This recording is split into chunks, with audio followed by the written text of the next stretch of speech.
The book of Revelation, chapter number 4, verses 6 through 11. ప్రకటన గ్రంథము 4వ అధ్యాయము 6 నుండి 11 వచనాలు. And before the throne there was a sea of glass like unto crystal, and in the midst of the throne and round about the throne were four beasts full of eyes before and behind.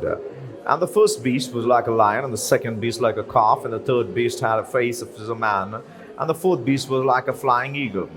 The four living creatures, each having 6 wings, were full of eyes around and within, and they did not rest day and night, saying, Holy, holy, holy, the Lord God Almighty, who was and is to come.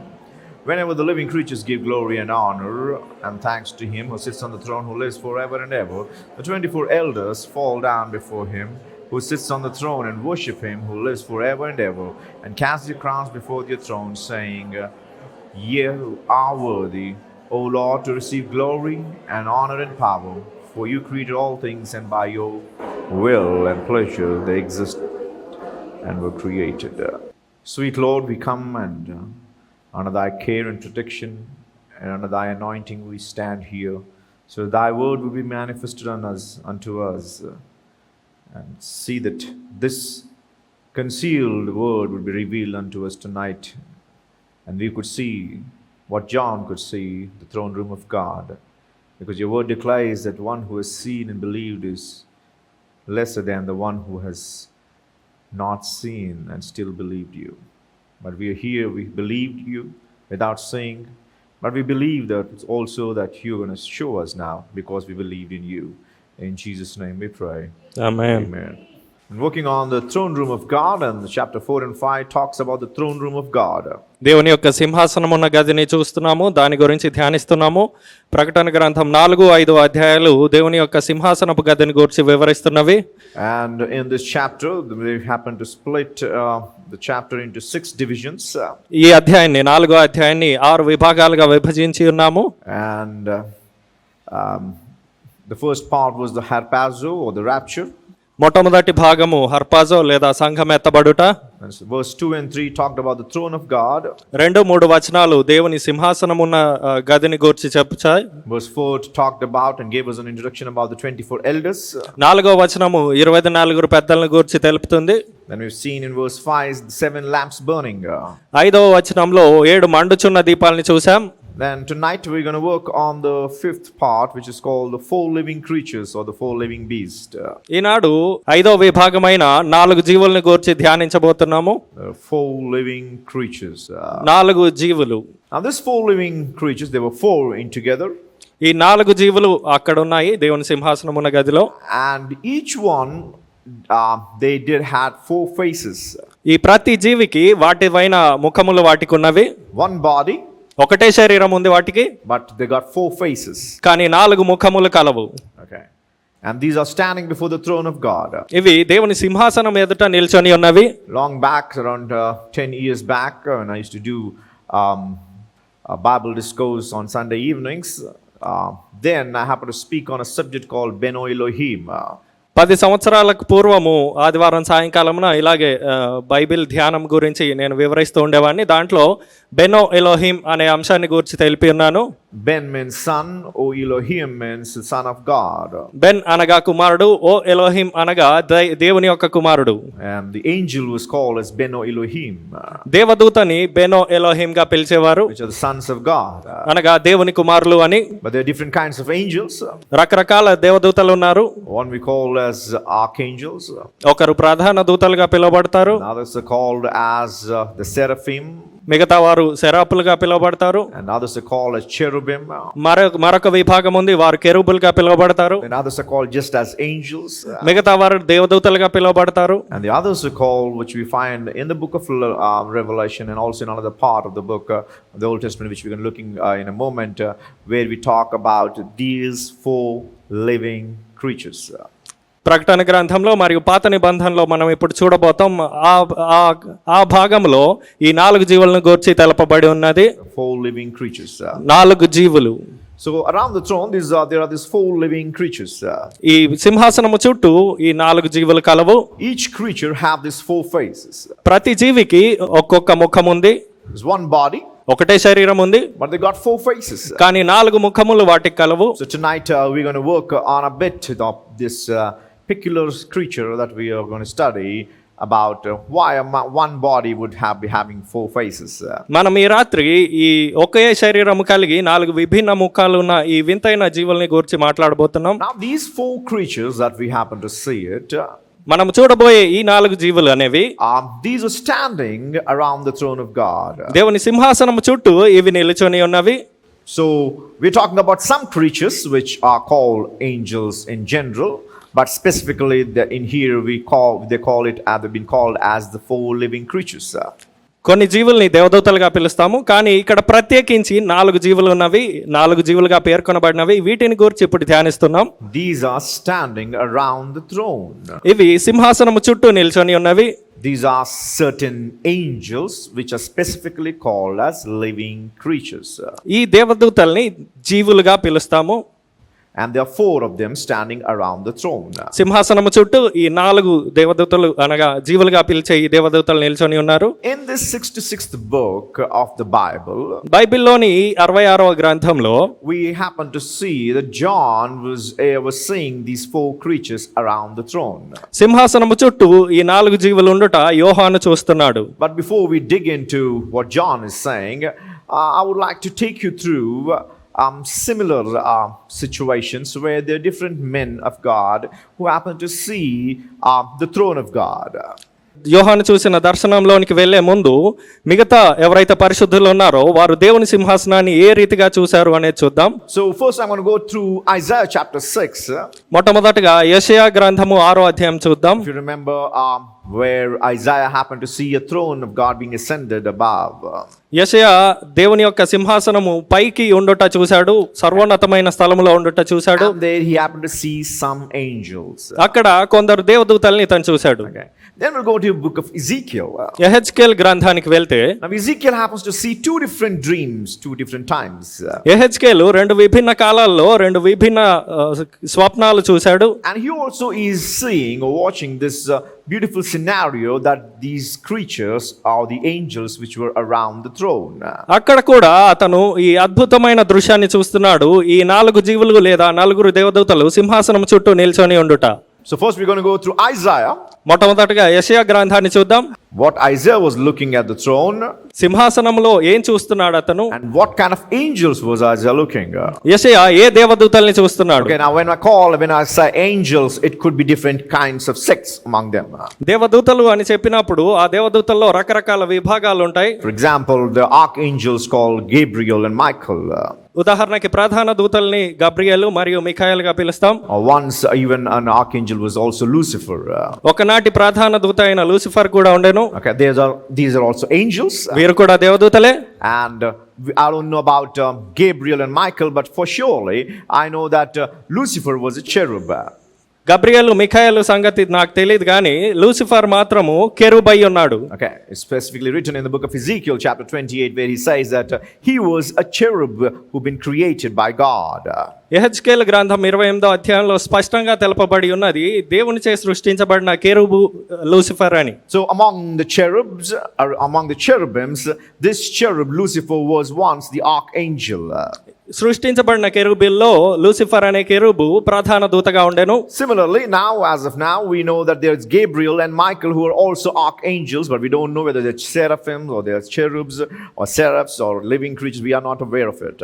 అదే రీతిగా గబ్రియేలు మరియు మిఖాయేలు సైతము ప్రధాన దూతలుగా పిలువబడుతున్నారు, కానీ వారు కెరూబ్ల సెరాబ్ల దూతల అనేది మనకు తెలియదు. So whenever we talk in the word angel, it's a common word that's used for all different kinds of angels, okay? విభిన్న వర్గాల దేవదూతలందరినీ కలిపి దేవదూతలుగా పిలుస్తాము. But among them there are certain ones who are called with certain names. కానీ వారిలో కొందరు మాత్రం కొన్ని పేర్లతో ప్రస్తావించబడతారు. So in the book of Isaiah chapter 6, యెషయా గ్రంథం 6వ అధ్యాయాన్ని ఒకసారి చూస్తే we're going to read verses 1 to 3. యెషయా గ్రంథం 6వ అధ్యాయంలో మొదటి 3 వచనాలు చూద్దాం. I'll read it in English first and then you're going to read it in Telugu. In the year that King Uzziah died, I saw also the Lord sitting upon a throne high and lifted up, and his train filled the temple. Above it stood the seraphims. Each one had 6 wings. With twain he covered his face, and with twain he covered his feet, and with twain he did fly. And one cried unto another and said, Holy, holy, holy is the Lord of hosts. The whole earth is full of his glory. రాజైన ఉజ్జియా మృతి నొందిన సంవత్సరమున అత్యున్నతమైన సింహాసనమందు ప్రభువు ఆసీనుడై ఉండగా నేను చూచి తిని. ఆయన చొక్కాయి అంచులు దేవాలయమును నిండుకొనెను. ఆయనకు పైగా శరాపులు నిలిచియుండిరి. ఒక్కొక్కరికి 6 రెక్కలుండెను. ప్రతివాడు 2 రెక్కలతో తన ముఖమును, రెంటితో తన కాళ్ళను కప్పుకొనుచు రెంటితో ఎగురుచుండెను. వారు సైన్యములకు అధిపతియగు యెహోవా పరిశుద్ధుడు, పరిశుద్ధుడు, పరిశుద్ధుడు, సర్వలోకము ఆయన మహిమతో నిండి ఉన్నది అని గొప్ప స్వరముతో గాన ప్రతిగానములు చేయుచుండిరి. Now here the Lord of hosts is enthroned on his throne. ఇక్కడ సైన్యములకు అధిపతి అయిన దేవుడు తన సింహాసనాసీనుడై ఉన్నాడు. Above ఆయన his throne, ఆ సింహాసనమునకు పైగా these are certain angels which are called as seraphims, శరాపులుగా పిలువబడే దేవదూతలు which are above the throne, hovering around it. ఆ సింహాసనము పైన చుట్టూ ఎగురుతూ ఉన్నాయి. Okay. Now they got 6 wings. వాటికి 6 రెక్కలు ఉన్నాయి. Which 2 they covered their face. 6 రెక్కల్లో రెండిటితో తమ ముఖాన్ని కప్పుకుంటున్నారు. 2 their feet. 2 రెక్కలతో తమ కాళ్ళని కప్పుకుంటున్నారు. And with 2 they fly. మిగతా 2 రెక్కలతో ఎగురుతున్నారు. Okay. The wings generally it was meant to fly. Okay. రెక్కలు అనేవి ఎగరడానికి సృష్టించబడ్డాయి. But it's also meant to cover. కానీ అవి కప్పుకోవడానికి కూడా సృష్టించబడ్డాయి. Okay, I don't want to divert it, but it's a very beautiful sermon about the wings. రెక్కలను గూర్చి అద్భుతమైన సందేశం ఉంది, ఇప్పుడు చెప్పదలుచుకోవట్లేదు. Wings are supposed to either fly or cover. ఈ రెక్కలు అనేవి ఎగరడానికి లేదా కప్పుకోవడానికి సృష్టించబడ్డాయి. So with 2 of the 6 wings they fly. 6 రెక్కల్లో ఉన్న 2 రెక్కలతో అవి ఎగురుతున్నాయి. But with 4 they cover. మిగతా 4 రెక్కలతో అవి కప్పుకుంటున్నాయి. Their face and their feet. వాటి ముఖము మరియు వాటి కాళ్ళు కప్పుకుంటున్నాయి. But here we clearly see that Isaiah mentions the name seraphim. ఇక్కడ యెషయా స్పష్టంగా తెలుపుతున్నాడు వాటి పేరు శరాపులుగా. Okay. And they also are hovering above the throne of God, and they're all crying or singing with one another, saying, Holy, holy, holy is the Lord of hosts. The whole earth is filled with his glory. శరాపులుగా పిలువబడే ఆ దేవదూతలు సింహాసనమునకు పైగా ఎగురుతూ ఒకరితో ఒకరు ఇలాగు గాన ప్రతిగానములు చేస్తున్నారు. సైన్యములకు అధిపతియగు యెహోవా పరిశుద్ధుడు, పరిశుద్ధుడు, పరిశుద్ధుడు, సర్వలోకము ఆయన మహిమతో నిండి ఉన్నది. But these are seraphims. కానీ ఇవి శరాపులు. They are above the throne, though they're around, but they're above the throne. సింహాసనము చుట్టూ ఉన్నను, అవి సింహాసనముకు పైగా ఉన్నవి. Okay, they are seraphims. అవి శరాపులు. What did Isaiah saw? యెషయా వేటిని చూశాడు? Seraphims. Okay. శరాపులు. Now let's open to book of Ezekiel chapter 1 and read verses 4 through 6. యెహెజ్కేలు గ్రంథం చూద్దాం. And I looked, and behold, a whirlwind came out of the north, a great cloud, and a fire enfolding itself, and a brightness was about it. And out of the midst thereof, as the color of amber, out of the midst of the fire, also out of the midst thereof came the likeness of 4 living creatures. And this was the appearance. They had the likeness of a man. And everyone had 4 faces, and everyone had 4 wings. నేను చూడగా ఉత్తర దిక్కు నుండి తుఫాను వచ్చుచుండెను, మరియు గొప్ప మేఘమును గోళము వలె గుండ్రముగా ఉన్న అగ్నియు కనబడెను. కాంతి దాని చుట్టూ ఆవరించి ఉండెను. ఆ అగ్నిలో కరగబడినదై ప్రజ్వలించుచున్న యపరంజి వంటిది ఒకటి కనబడెను. దానిలో నుండి 4 జీవుల రూపములు గల ఒకటి కనబడెను. వాటి రూపము మానవ స్వరూపము వంటిది. ఒక్కొక్క దానికి 4 ముఖములను 4 రెక్కలను కలవు. Okay. Now here Ezekiel is saying a different being. యెహెజ్కేలు ఇక్కడ మరొక జీవిని చూస్తున్నాడు. Seraphims had 6 wings, right? శరాపులకి 6 రెక్కలు ఉన్నవి కదా. We don't know anything whether they had 4 faces, 2 faces, but we may think that they might have only 1 face because they says with 2 they covered their face. ఆ ఎగురుతున్న శరాపులకి 2 ముఖములు ఉన్నవా 4 ముఖములు ఉన్నవా మనకి తెలియదు, కానీ వాటి ముఖమును కప్పుకోవటం మాత్రమే మనకి తెలుసు. They have 6 wings. ఆ శరాపులకి 6 రెక్కలు ఉన్నవి. Seraphim have got how many wings? శరాపులకి ఎన్ని రెక్కలు ఉన్నాయి? 6. But here we find Ezekiel is watching again a throne of God. As you've seen what kind of a throne that John was saying, the amber, the light that was coming out. You remember that red light that was coming out from the midst of the fire. So he's also seeing the same throne of God. And there he also sees 4 living creatures that he says. యెహెజ్కేలు యోహాను ఏ దర్శనం అయితే చూశాడో, ఏ రీతిగా ఆ సింహాసనం నుండి కాంతి ప్రజ్వరిల్లుతుందో ఆ దర్శనాన్ని యెహెజ్కేలు సైతం చూస్తున్నాడు. ఇక్కడ అతను 4 జీవుల రూపములు గల ఒక జీవిని చూస్తున్నాడు. And it says that the appearance is like a man. దాని స్వరూపము మానవుని వలె ఉందని అంటున్నాడు. So here is this particular angel that Ezekiel is seeing in chapter 1 specifically. He's seeing an angel that looks like a man. యెహెజ్కేలు మొదటి గ్రంథంలో తాను చూస్తున్న దర్శనం ఏంటంటే ఒక నరుని స్వరూపాన్ని చూస్తున్నాడు. But in the 6th verse he says which had 4 faces. కానీ 6వ వచనంలో ఇలా తెలుపుతున్నాడు, దానికి 4 ముఖములు ఉన్నవి అని. And had 4 wings. 4 రెక్కలు కలవు అని So తెలుపుతున్నాడు. what kind of angel is he seeing? We're not aware of it. He doesn't mention it. మనం ఆయన ఎటువంటి దేవదూతను చూస్తున్నాడు అనేది ఆయన ప్రస్తావించలేదు కనుక మనకి తెలీదు. Surely it's not seraphim. ఖచ్చితంగా అది మాత్రం సెరాపు కాదు. Because seraphim have how many wings? ఎందుకనగా How many wings does Ezekiel is watching up?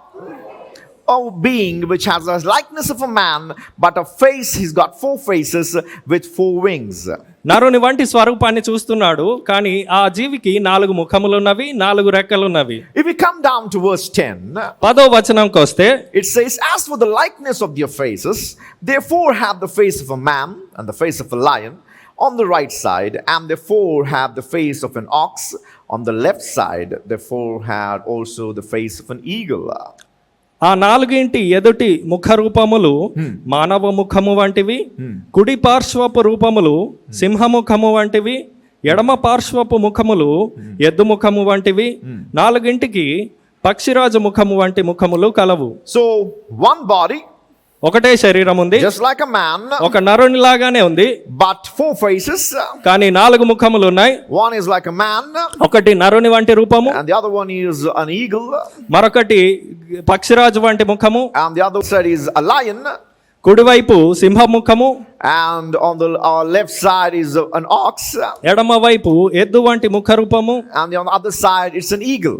మరొక వైపు పక్షిరాజు వంటి ముఖము. Now let's read once again Revelation chapter 4 verse 6 through 8.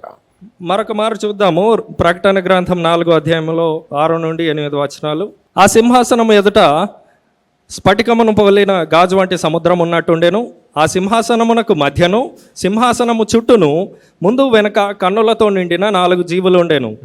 మొదటి జీవి సింహము వంటిది, రెండవ జీవి దూడ వంటిది, మూడవ జీవి మనుష్యుని ముఖము వంటి ముఖము గలది, 4వ జీవి ఎగురుచున్న పక్షిరాజు వంటిది. So what Ezekiel saw, the same kind of an image probably John is seeing in here. యెహెజ్కేలు ఏ దర్శనమైతే ఏ దూతనైతే చూశాడో బహుశా అటువంటిదే యోహాను సైతం ఇక్కడ దర్శిస్తున్నాడేమో. Even in here, ఇక్కడ సైతము this particular being ఈ జీవి happens to have the face of a lion, సింహపు ముఖము కలిగి ఉన్నది, the face of a calf, ఒక దూడ వంటి ముఖం కలిగి ఉంది, the face of a man, and the face of an eagle. నరుని వంటి మరియు పక్షిరాజు వంటి ముఖములు కలిగి ఉన్నది. So probably what John is seeing around the throne, these 4 living creatures hovering around this throne, same kind of a thing probably Ezekiel was watching way long before Jesus ever came. యోహాను సింహాసనము చుట్టూ ఏ జీవులనైతే సంచరించుట చూశాడో అదే దర్శనాన్ని యేసుక్రీస్తు పుట్టక మునుపు పూర్వమే యెహెజ్కేలు తన దర్శనంలో చూస్తున్నాడు. Isaiah saw seraphim which got 6 wings. యెషయా సెరాపును దర్శించాడు, వాటికి 6 రెక్కలు కలవు. Ezekiel saw a different creature than Isaiah. యెహెజ్కేలు యెషయా వంటి దర్శనం కాక మరొక దర్శనాన్ని పొందాడు. The reason why I'm repeating it is so that it would just get into your hearts, into your minds. ఎందుకు మళ్ళీ చెప్తున్నానంటే మీ తలంపుల్లోనికి మీ హృదయంలోనికి ఇవి లోనికి చొచ్చుకెళ్ళాలి. So he's got one person like a likeness appearance of a man, but 4 faces.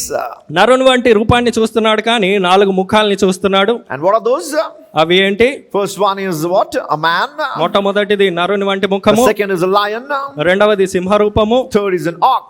మూడవది ఎద్దు వంటి రూపము, Fourth is a పక్షిరాజు, eagle. నాలుగవది పక్షిరాజు ముఖము. Okay, same like what John saw it, right? యోహాను ఏదైతే చూశాడో అదే దర్శనాన్ని. But when we come 10 chapters in the same book of Ezekiel, now Ezekiel gets another dream where he happens to see a same kind of angel but a little different than what he saw in the beginning. మరొక 10 అధ్యాయాల తర్వాతకు వస్తే యెహెజ్కేలు మొదట ఏ దర్శనాన్ని అయితే చూశాడో దానికి విభిన్నమైన దర్శనాన్ని, విభిన్నమైన దూతను చూశాడు. Okay, let's read Ezekiel chapter 10 verse 14. యెహెజ్కేలు 10వ అధ్యాయం 14వ వచనం చూద్దాం. Now this is another dream that Ezekiel is seeing in chapter 10. 10వ అధ్యాయంలో యెహెజ్కేలు మరొక స్వప్నాన్ని చూస్తున్నాడు. And now he's seeing a same kind of being but a little different. ఇంతకు ముందు చూసిన దర్శనం వంటిదే చూస్తున్నాడు, కానీ కొంత భిన్నంగా ఉంది ఇది. Let's look at it. ఒకసారి చూద్దాం. And everyone had 4 faces. The first face was the face of a cherub, and the second face was the face of a man, and the third the face of a lion, and the fourth the face of an eagle. కెరూబులలో ఒక్కొక్క దానికి 4 ముఖములు ఉండెను. మొదటిది కెరూబు ముఖము, రెండవది మానవ ముఖము, మూడవది సింహ ముఖము, నాలుగవది పక్షిరాజు ముఖము. So there's a bit of difference between what he saw the vision in the first chapter and what he's seeing in this 10th chapter. అతడు మొదటి అధ్యాయంలో చూసిన దర్శనానికి మరియు 10వ అధ్యాయంలో చూసిన దర్శనానికి కొంత విభిన్నత ఉంది. Here he's got a face of a man, a lion, an ox and an eagle. మొదటి అధ్యాయంలో ఆయన పక్షిరాజు ముఖము, నరుని ముఖము, సింహ ముఖము మరియు ఎద్దు వంటి ముఖాన్ని చూశాడు. But in here, when we come to 10th, we slip to the 10th chapter, we see him seeing another vision where now he sees a cherub, which is clearly mentioned that a cherub, but the first face is not of a man but of a cherub. 10 అధ్యాయాల తర్వాత అతను మరొక దర్శనాన్ని చూస్తున్నాడు, కానీ ఇక్కడ ఒక కెరూబును స్పష్టంగా అతను చెప్తున్నాడు, కెరూబును చూస్తున్నానని. మొదటి ముఖము ఆ కెరూబు ముఖమును పోలి ఉంది అంటున్నాడు. A cherub, ఒక కెరూబు, a lion, ఒక సింహము, an ox and an eagle. ఒక ఎద్దు మరియు ఒక పక్షిరాజు ముఖము. This is a little different than what he sees. మొట్టమొదటి అధ్యాయంలో చూసిన దానికంటే ఇది విభిన్నము. But I'm going to take you through 2 different portions of Old Testament and New Testament. పాత నిబంధనలో మరియు కొత్త నిబంధనలో 2 విభిన్న గాథల గుండా, అంశాల గుండా తీసుకెళ్తాను. And I'm going to show you some significance concerning these 4 different faces that we studied. మనము ఇప్పుడు చదివిన ఈ 4 ముఖాల గురించి కొంత ఆసక్తికర విషయాలను చెప్తాను. It's a very interesting thing that when we come to the book of Numbers, సంఖ్యాకాండము కొంత ఆసక్తికరంగా ఉంటుంది. and to be frank, as a pastor I shouldn't say this, ఒక పాస్టర్ గా నేను ఇది చెప్పకూడదు, okay, but yet whatever I feel like I'm going to tell you. కానీ నాకేదనిపించిందో అదే చెప్తున్నాను. When we read the book of Numbers, సంఖ్యాకాండాన్ని మనం చదివితే what do we find mostly? ఎక్కువగా మనకేం కనిపిస్తుంది? It is a big genealogy of who begat who and how many people were there in each tribe. గొప్ప వంశావళి ఉంటుంది, ఎవరికెవరు జన్మించారు, ఆ గోత్రంలో ఎంతమంది ఉన్నారు అనేది తెలుపుతుంది. When I was a young man, when I was studying Bible, when I happened to look at this, I said, Lord, what's in there that you have to write so many names and numbers and how many people are born and how many people are there in so and so tribe and so on. What do I have to do with this?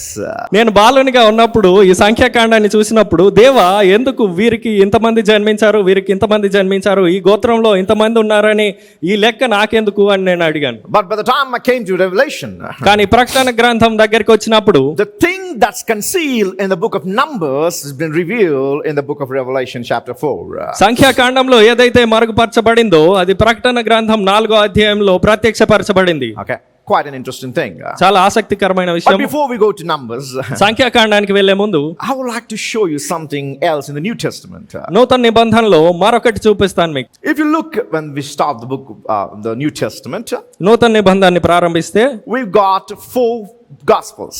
మనకి 4 సువార్తలు ఉన్నాయి. Matthew, Mark, Luke and John. Mattayi, Mark, లూకా, యోహాను. Matthew, Mark, Luke and John. Mattayi, Mark, లూకా, యోహాను సువార్తలు. 4 Gospels. 4 సువార్తలు. Okay. Now we're going to see a little bit of a table where I will show you what these 4 Gospels have been written and why it's been written, how it's been written, how it's been ended, how it's been started with the miracle. So I'm going to go through it and happen to show you a bit of a synopsis of the Gospels. సువార్తలను గూర్చిన ఒక పట్టిక తెలుపుతాను. అవి ఎలా ప్రారంభించబడ్డాయి, ఏ అద్భుతంతో ప్రారంభించబడ్డాయి, ఎలా ముగిశాయి, వాటిలో ఏలాగు చిత్రించబడింది, ఏమేమి రాయబడ్డాయి అని తెలుపుతాను. The first Matthew. మొట్టమొదటిగా మత్తయి సువార్త. In the book of Matthew, మత్తయి సువార్తలో Jesus was presented as the Messiah for the Israel. Israel కొరకైన మెస్సయగా యేసు ప్రదర్శింపబడ్డాడు లేదా చూపించబడ్డాడు. Jesus was presented as the Messiah in the book of Matthew. మత్తయి సువార్తలో యేసుక్రీస్తు మెస్సయగా చూపించబడ్డాడు. In the book of Mark, mark సువార్తలో Jesus was been presented as a servant. యేసుక్రీస్తు సేవకుడిగా చూపించబడ్డాడు. Okay. In Matthew, మత్తయి సువార్తలో as the Messiah. మెస్సయగా In చూపించబడ్డాడు. the book of Mark, mark సువార్తలో in that gospel, Jesus been presented as a servant. ఒక సేవకుడిగా యేసుక్రీస్తు పరిచయం చేయబడ్డాడు. But when you come to the book of Luke, కానీ లూకా సువార్త విషయానికి వస్తే there Jesus was presented as a son of man. మనుష్య కుమారుడిగా ఆయన పరిచయం చేయబడ్డాడు. That's why if you look at the two genealogies that's recorded, that's one of the reason. That's why when we look at the two genealogies recorded in Matthew and Luke, అందును బట్టి మత్తయి సువార్త మరియు లూకా సువార్తలో నమోదు చేయబడిన వంశావళుల్ని పరిశీలిస్తే Matthew starts the genealogy from Abraham till Jesus. మత్తయి అబ్రహాము మొదలుకొని యేసు వరకు ఉన్న వంశావళిని చూపించాడు. Why he start from Abraham, I'll come in a while. Abraham నుండి ఎందుకు ప్రారంభించాడు అనేది కొద్దిసేపట్లో చెప్తాను. But if you look at Luke, కానీ లూకాని పరిశీలిస్తే now Luke goes from Jesus Luka where he says that his father was so and so and his father was so and so he goes backwards. లూకా యేసు నుండి ప్రారంభించి యేసు యొక్క తండ్రి ఇతను, ఆయన తండ్రి ఇతను, ఆయన తండ్రి ఇతను అని వెనక్కి వెళ్తాడు. Matthew comes from Abraham who's begat Isaac and Isaac begat Jacob, so he comes down till Jesus. మత్తయి అబ్రహాము నుండి అబ్రహాము సంతానం ఎవరైతే ఉన్నారో అబ్రహాము నాకు ఇస్సాకు పుట్టాడు, ఇస్సాకు నాకు యాకోబు పుట్టాడు ఇలాగొస్తే, whereas లూకా మాత్రము goes from Jesus whose father is Joseph and whose father is so and so, so he goes backwards to his forefathers. యేసుక్రీస్తు యొక్క తండ్రి యోసేపు, యోసేపు యొక్క తండ్రి ఈయన అంటూ వీరి పూర్వీకుల దగ్గరికి వెళ్తాడు. So whereas if we go backwards from Jesus in Matthew, మత్తయి సువార్తలో యేసు నుండి వెనక్కి వెళ్తే అనగా ఆయన తండ్రి who ఎవరు, is the forefather? వారి పూర్వీకుడు ఎవడు? It's Abraham. Abraham. Okay, but when you come to Luke, కానీ లూకా సువార్తకు వస్తే we find the forefather is being treated and goes way beyond Abraham and ends up at Adam. యేసు నుండి వీరి పూర్వీకుల దగ్గరికి వెళ్తూ వెళ్తూ అబ్రహామును దాటిపోయి ఆదాము దగ్గరికి వెళ్తాడు, which is man. ఆయన నరుడు. Because Luke presents Jesus as a son of man. ఎందుకనగా లూకా యేసుని మనుష్య కుమారుడిగా ప్రదర్శిస్తున్నాడు ఇక్కడ. Whereas when we come to book of John, యోహాను సువార్త విషయానికి వస్తే Jesus was presented as a son of God. యేసుక్రీస్తు దేవుని కుమారుడిగా పరిచయం చేయబడ్డాడు. Now Matthew మత్తయి proclaims Jesus as Messiah. యేసును మెస్సియాగా ప్రకటించాడు. Mark proclaims him as a servant. Mark ఆయన్ని సేవకుడిగా ప్రకటించాడు. Luke as a son of man. లూకా మనుష్య కుమారుడిగా పేర్కొన్నాడు. Whereas John brings and portrays Jesus as a son of God. యోహాను ఈయన దేవుని కుమారుడు అని చిత్రించాడు. Okay, that's the way Jesus was presented in these four gospels. ఆ రీతిగా ఈ 4 సువార్తల్లో యేసు పరిచయం చేయబడ్డాడు. Now if you come to the next point, which is called genealogy, that's recorded in all the 4 chapters, 4 gospels. ఈ 4 సువార్తల్లో నమోదు చేయబడిన వంశావళి విషయానికి వస్తే, we find now Matthew happens to write the genealogy, as I told you, from Abraham till Jesus. మత్తయి అబ్రహాము నుండి యేసు వరకు గల వంశావళిని పరిచయం చేశాడు. From Abraham till Jesus. Abraham నుండి యేసు వరకు ఉన్న వంశావళిని చిత్రించాడు. Mark doesn't say anything about his genealogy. Mark ఆయన వంశావళిని గురించి ఏది పేర్కొనలేదు. Whereas Luka he starts from Adam ఆదాము నుండి ప్రారంభించాడు, till Jesus.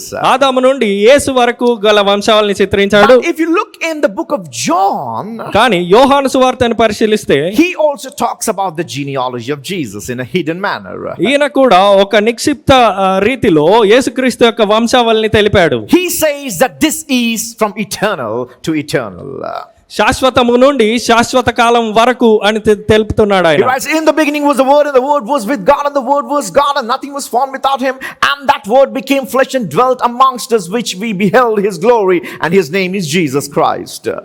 ఆది యందు వాక్యం ఉండేను, వాక్యము దేవుడై ఉండేను, ఆ వాక్యము శరీరధారి అయి మన మధ్య నివసించెను, ఆయన లేకుండా ఏదియూ కలగలేదు అని తెలుపుతున్నాడు. Okay, so Matthew Mattayi records the genealogy from Abraham. Abraham నుండి ఉన్న వంశావళిని చిత్రిస్తే Mark doesn't record any genealogy. Mark ఎటువంటి వంశావళిని ప్రస్తావించలేదు. Luke happens to record from Adam as a genealogy. లూకా ఆదాము నుండి వంశావళిని తీసుకుని వచ్చాడు. Whereas John talks about his genealogy from eternity till eternity. కానీ యోహాను మాత్రము శాశ్వత కాలం నుండి శాశ్వత కాలం వరకు ఆయన వంశావళిని చిత్రించాడు. Now, when you come to Matthew, మత్తయి సువార్త దగ్గరికి వస్తే the reason why Matthew is trying to talk about from Abraham is because was writing to Jews. మత్తయి అబ్రహాము నుండి వంశావళిని ఎందుకు ప్రారంభించాడంటే ఈయన యూదులకు ఇది రాస్తున్నాడు. Now, Israel are the 12 sons of Jacob. Israel యాకోబు యొక్క 12 మంది కుమారులు. But Jacob was a son of Isaac. కానీ యాకోబు ఇస్సాకు కుమారుడు.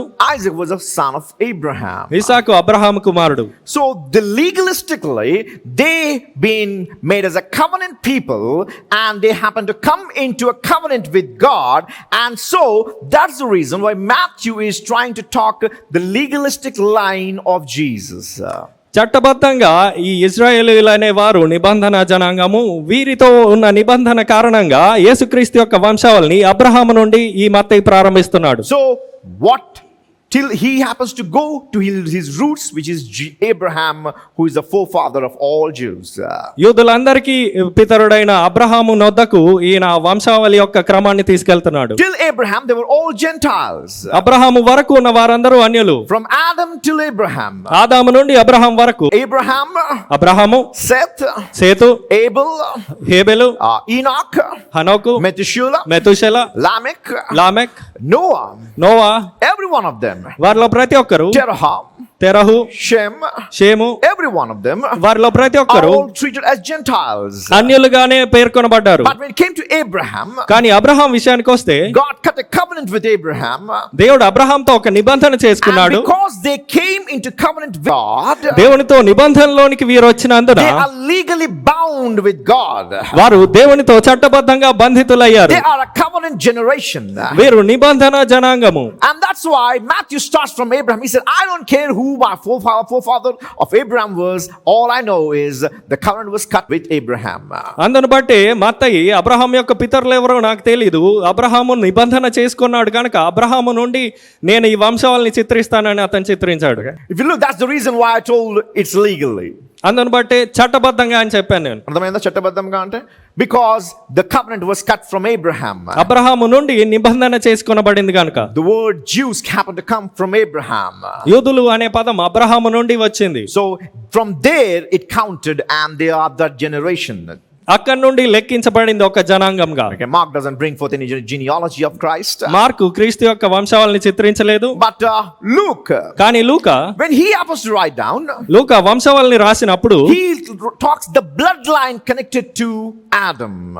ఆదాము వరకు ఉన్న రక్త సంబంధికులు ఎవరైతే ఉన్నారో వారిని చూపించాడు. Because it's about man. ఎందుకనగా ఇది నరుని గూర్చి. A man is of flesh and blood. నరుడు అనగా శరీర మాంసములు. So when he talks about the genealogy of Jesus, కనుక యేసు యొక్క వంశావళిని అతను రాస్తున్నప్పుడు, because he's portraying him as a son of man, మనుష్య కుమారుడిగా ఈయన పరిచయం చేస్తున్నాడు గనుక, that's why he goes beyond Abraham and connects it to the human forefather who was Adam, who is the forefather of all creation. ఈయన నరునిగా మనుష్య కుమారునిగా ఈయన్ని చూపిస్తున్నాడు గనక అబ్రహామును దాటి ఎవడైతే మొదటి నరుడు ఉన్నాడో ఆ ఆదాము వద్దకు ఈ వంశావళిని తీసుకెళ్తున్నాడు. అర్థమవుతుందా మాటలు? Amen. Adam is been connected with Jesus because to show the bloodline of Jesus to humanity. మనుష్య కుమారుడిగా ఏ రీతిగా యేసు ఉన్నాడని చూపించడానికి ఆదాము నుండి యేసు వరకు గల రక్త సంబంధాన్ని అతను చిత్రిస్తున్నాడు. But when it comes to Matthew, కానీ మత్తయి సువార్తకు వస్తే it only goes till Abraham, because from Abraham they got this covenant or legally bound to be called as God's chosen people. ఈ వంశావళి అబ్రహాము నుండి ప్రారంభమవుతుంది. ఎందుకనగా అబ్రహాము నిబంధన ప్రారంభమైనందున వీరు నిబంధన జనాంగంగా పరిగణించబడ్డారు. But when it comes to John, కానీ యోహాను విషయానికి వస్తే, what does he talk about Jesus as? ఆయన యేసుని దేనిగా పరిచయం చేస్తున్నాడు? His genealogy is from eternity till eternity. ఆయన వంశావళిని శాశ్వత కాలం నుండి శాశ్వత కాలం వరకు చిత్రించాడు. It's eternal. అది నిత్యత్వము. So what does it mean is he talks about Jesus genealogy as a pre-existence. ఆయన అనగా యేసు క్రీస్తు యొక్క వంశావళిని ఆయన మన ఉనికికి పూర్వం నుండి తీసుకొస్తున్నాడు. So he also talks in the beginning. He really talks about Jesus Christ. ఆయన యేసును గురించే నిజంగా మాట్లాడుతున్నాడు. In the beginning. ఆదియందు. When you're saying in the beginning, he's writing the genealogy of God. ఆయన ఆదియందు అని రాస్తున్నప్పుడు దేవుని యొక్క వంశావళిని రాస్తున్నాడు. Before the world was created. ఈ యావత్ ప్రపంచం సృష్టించబడక మునుపు, Before Adam and Abraham were being born. ఆదాము అబ్రహాము జన్మించడానికి పూర్వము, Before anything existed. ఏది ఉనికిలోనికి రాక పూర్వము, John writes about Jesus called the Word. యోహాను యేసును ఒక వాక్యంగా చెప్తున్నాడు. Hallelujah. Hallelujah. Now let's dig a bit and look at the gospel some more. ఇంకా ఈ సువార్తల్లో లోతునకు వెళ్దాం. In the book of Matthew, మత్తయి సువార్తలో it talks about what Jesus said. యేసు ఏం చెప్పాడో చెప్తుంది మత్తయి సువార్త. The main theme of focused is what Jesus said. యేసు ఏదైతే చెప్పాడో దాని మీదే పూర్తి దృష్టి కేంద్రీకరించబడింది. But when it comes to Mark, కానీ మార్కు సువార్త most విషయానికి of వస్తే it shows what Jesus did. యేసు ఏం చేశాడో వాటి మీదే దృష్టి ఉంచాడు. జాగ్రత్త వినండి. In Matthew, మత్తయి సువార్తలో it talks about what Jesus said. యేసు ఏవైతే బోధించాడో ఏదైతే చెప్పాడో వాటిని గురించి చెప్పబడింది. That's why you got many parables of the kingdom. You got the Beatitudes. అందుని బట్టి యేసుక్రీస్తు చెప్పిన అనేక ఉపమానాలు ఉన్నాయి. దేవుని రాజ్యమును గురించి, కొండ మీద ప్రసంగాల గురించి చెప్పబడింది మత్తయి సువార్తలో. So Matthew is a gospel where it talks mostly, the theme is focused on what Jesus said. మత్తయిలో ఎక్కువగా యేసు ఏదైతే చెప్పాడో బోధించాడో వాటి మీదే ధ్యాస కేంద్రీకరించబడింది. In Mark it talks about what Jesus did. Mark సువార్తలో యేసుక్రీస్తు ఏదైతే చేశాడో వాటి మీద దృష్టి ఉంచబడింది. It doesn't mean that Jesus never spoke in Mark. Mark సువార్తలో దేవుడు చెప్పలేదు, బోధించలేదని కాదు. But the theme that's focused is what Jesus did.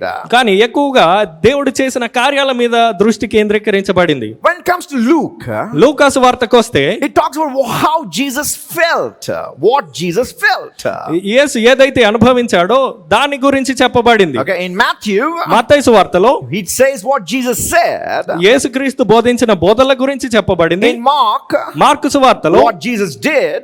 యేసుక్రీస్తు ఏవైతే కార్యాలు చేశాడో వాటిని గురించి తెలపబడింది. In Luke, లూకా సువార్తలో what Jesus felt. యేసు ఏదైతే అనుభవించాడో దాని గురించి తెలపబడింది. Oh, but when it comes to John, కానీ యోహాను సువార్తకు వస్తే he writes who Jesus was. యేసు ఏమై ఉండేనో దాని గురించి తెలపబడింది. అర్థమవుతుందా నా మాటలు? యేసు ఏమి అన్నాడో అనేది మత్తయి సువార్తలో చెప్పబడితే, మార్క్ సువార్తకు వచ్చినప్పుడు యేసు ఏమి చేసాడో చెప్పబడుతుంది. లూకా సువార్తకు వచ్చినప్పుడు ఏది అనుభవించాడో అనేది చెప్పబడుతుంది. యోహానుకు వచ్చినప్పుడు యేసు ఏమై ఉన్నాడో చెప్పబడుతుంది. హల్లెలూయా. హల్లెలూయా. Let's come and dig a bit more. ఇంకా లోతుగా వెళ్దాం. The book of Matthew is written and addressed to the Jew. మత్తయి సువార్త యూదులను ఉద్దేశించి రాయబడి యూదులకు అందించబడింది. Now Matthew was a Jew. మత్తయి ఒక యూదుడు. He's writing to the people or his congregation were Jewish. ఆయన ఎవరికైతే రాస్తున్నాడో ఆ సమాజం అంతా యూదులు. And then he's talking about a Jew. ఆయన ఒక యూదుని గురించి తెలుపుతున్నాడు. A Jew writing about another Jew to the Jews. ఒక యూదుడు మరొక యూదుని గురించి యూదులకు రాస్తున్నాడు. Okay, right. When it comes to Mark, Mark సువార్తకు వస్తే he's writing to a particular church called Roman church or Rome. రోమా సంఘానికి ఈయన రాస్తున్నాడు. The people who were mostly in Rome. రోమాలో ఉన్న ప్రజలకి రాస్తున్నాడు. But when we come to the book of Luke, కానీ లూకా సువార్తకు వస్తే he writes to Greeks. ఈయన గ్రీకులకి రాస్తున్నాడు. Okay, he writes to Greeks. గ్రీకులకి రాస్తున్నాడు. But when it comes to John, కానీ యోహాను విషయానికి వస్తే I love John. He writes to the church. ఆయన సంఘానికి రాస్తున్నాడు. He addresses to the church.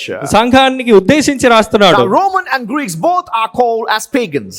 రోమీలు మరియు గ్రీకులు ఇరువురు కూడా అన్యులుగానే చెప్పబడ్డారు. The book of Matthew మత్తయి సువార్త deals Jesus as a messianic Jews. Messiah యూదులుగా పిలువబడ్డ వారికి రాస్తున్నాడు. In other words, the Jews who followed, agreed, accepted Messiah Jesus as their Messiah.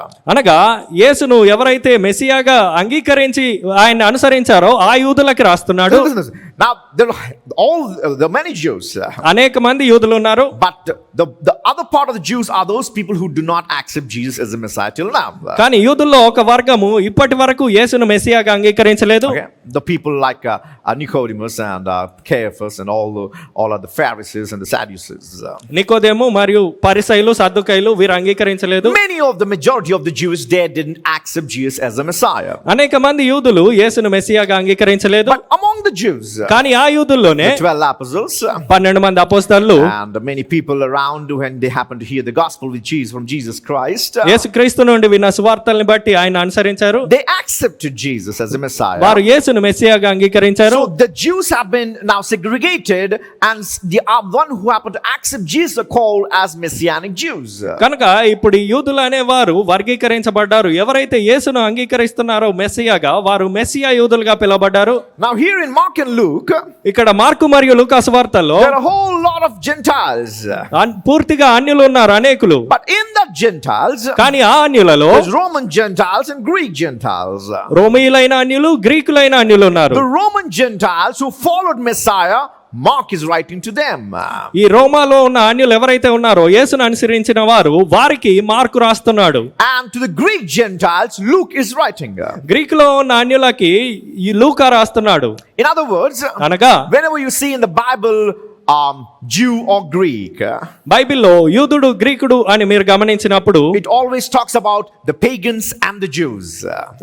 అది దేనికి ఏమని తెలుపుతుందని అంటే యూదుల గురించి మరియు అన్యులను గురించి. So if it is written to Greeks, అది గ్రీకులకు రాయబడితే it is written to all pagans. అన్యులైన అందరికీ అది If రాయబడినట్లు. it's written to Romans, రోమీయులకు రాయబడితే it's written to all pagans. అది అన్యులైన అందరికీ రాయబడినట్లు. Which means అనగా it's also written to us. అదంతా కూడా మన కొరకు రాయబడింది. But when John writes it, కానీ యోహాను రాసినప్పుడు he specifically writes to his church. ఆయన తన సంఘానికి ప్రత్యేకించి రాస్తున్నాడు. So that's what to whom it's addressed to. ఆ రీతిగా అది ఎవరిని ఉద్దేశించి రాయబడింది అని తెలుపుతుంది. Now if you come a little further, ఇంకా ముందుకెళ్తే in the book of Matthew, మత్తయి సువార్తలో Jesus starts his first miracle by cleansing a leper. యేసుక్రీస్తు ఒక కుష్ఠరోగిని శుద్ధీకరించుట ద్వారా మొదటి అద్భుతాన్ని జరిగించాడు. What is the first miracle that Jesus performs in Matthew? మత్తయి సువార్తలో యేసు చేసిన మొదటి అద్భుతం ఏంటి? When it comes to mark సువార్త విషయానికి వస్తే and Luke, మరియు లూకా సువార్తను in చూస్తే both the gospels, ఈ రెండు సువార్తల్లో the first miracle Jesus did was a demon being expelled.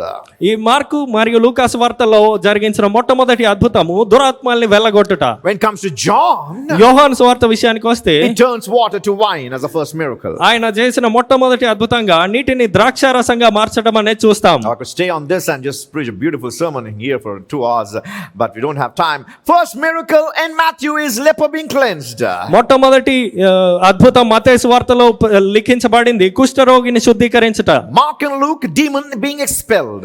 Mark మరియు లూకాలో దురాత్మను వెళ్ళగొట్టుట అనేది మొదటి అద్భుతంగా పేర్కొనబడింది. The first miracle is recorded in the book of John is water turning into wine. కానీ యోహాను సువార్తలో మొట్టమొదటి అద్భుతంగా పేర్కొనబడింది మాత్రం నీటిని ద్రాక్షారసంగా మార్చడం. Now, according to the law, ధర్మశాస్త్రం ప్రకారము, to the law of Jews, యూదులకు ఇవ్వబడిన ధర్మశాస్త్ర ప్రకారము we see that leprosy is represented to sin. ఈ కుష్ఠరోగం అనేది పాపమునకు సాదృశ్యమై ఉన్నది. So when Jesus is coming to the Messiah, the lost sheep of Israel, ఇజ్రాయెల్లో తప్పిపోయిన గొర్రెల నిమిత్తము యేసు వచ్చినప్పుడు he's coming and the first thing that he's doing is cleansing them. ఆయన చేస్తున్న మొట్టమొదటి కార్యము లేదా అద్భుతము వారిని శుద్ధీకరించుట.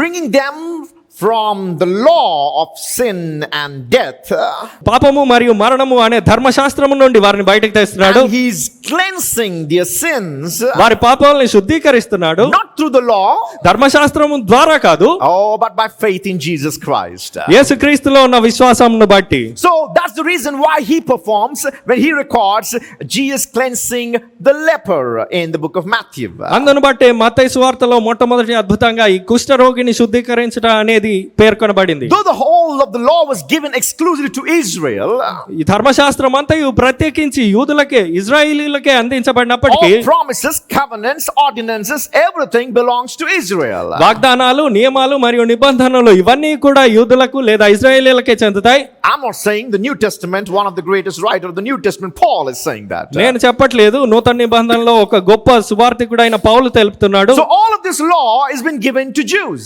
ధర్మశాస్త్రం అంతయు యూదులకు అనుగ్రహించబడింది. And they used to think that through following and abiding to the law, they could attain righteousness. ధర్మశాస్త్రాన్ని అనుసరించుట ద్వారా, దాన్ని పాటించుట ద్వారా నీతిని పొందగలమని వారు భావిస్తున్నారు. But in order to make them realize, కానీ వారు గ్రహించాలని తెలుపుటకు, to know that no flesh could be justified by the law, ఏ శరీరయు ధర్మశాస్త్రము ద్వారా నీతిమంతుడిగా తీర్చబడడని వారు గ్రహించు నిమిత్తము, despite you got the law, మీకు ధర్మశాస్త్రం ఉన్నను yet you got sin in you.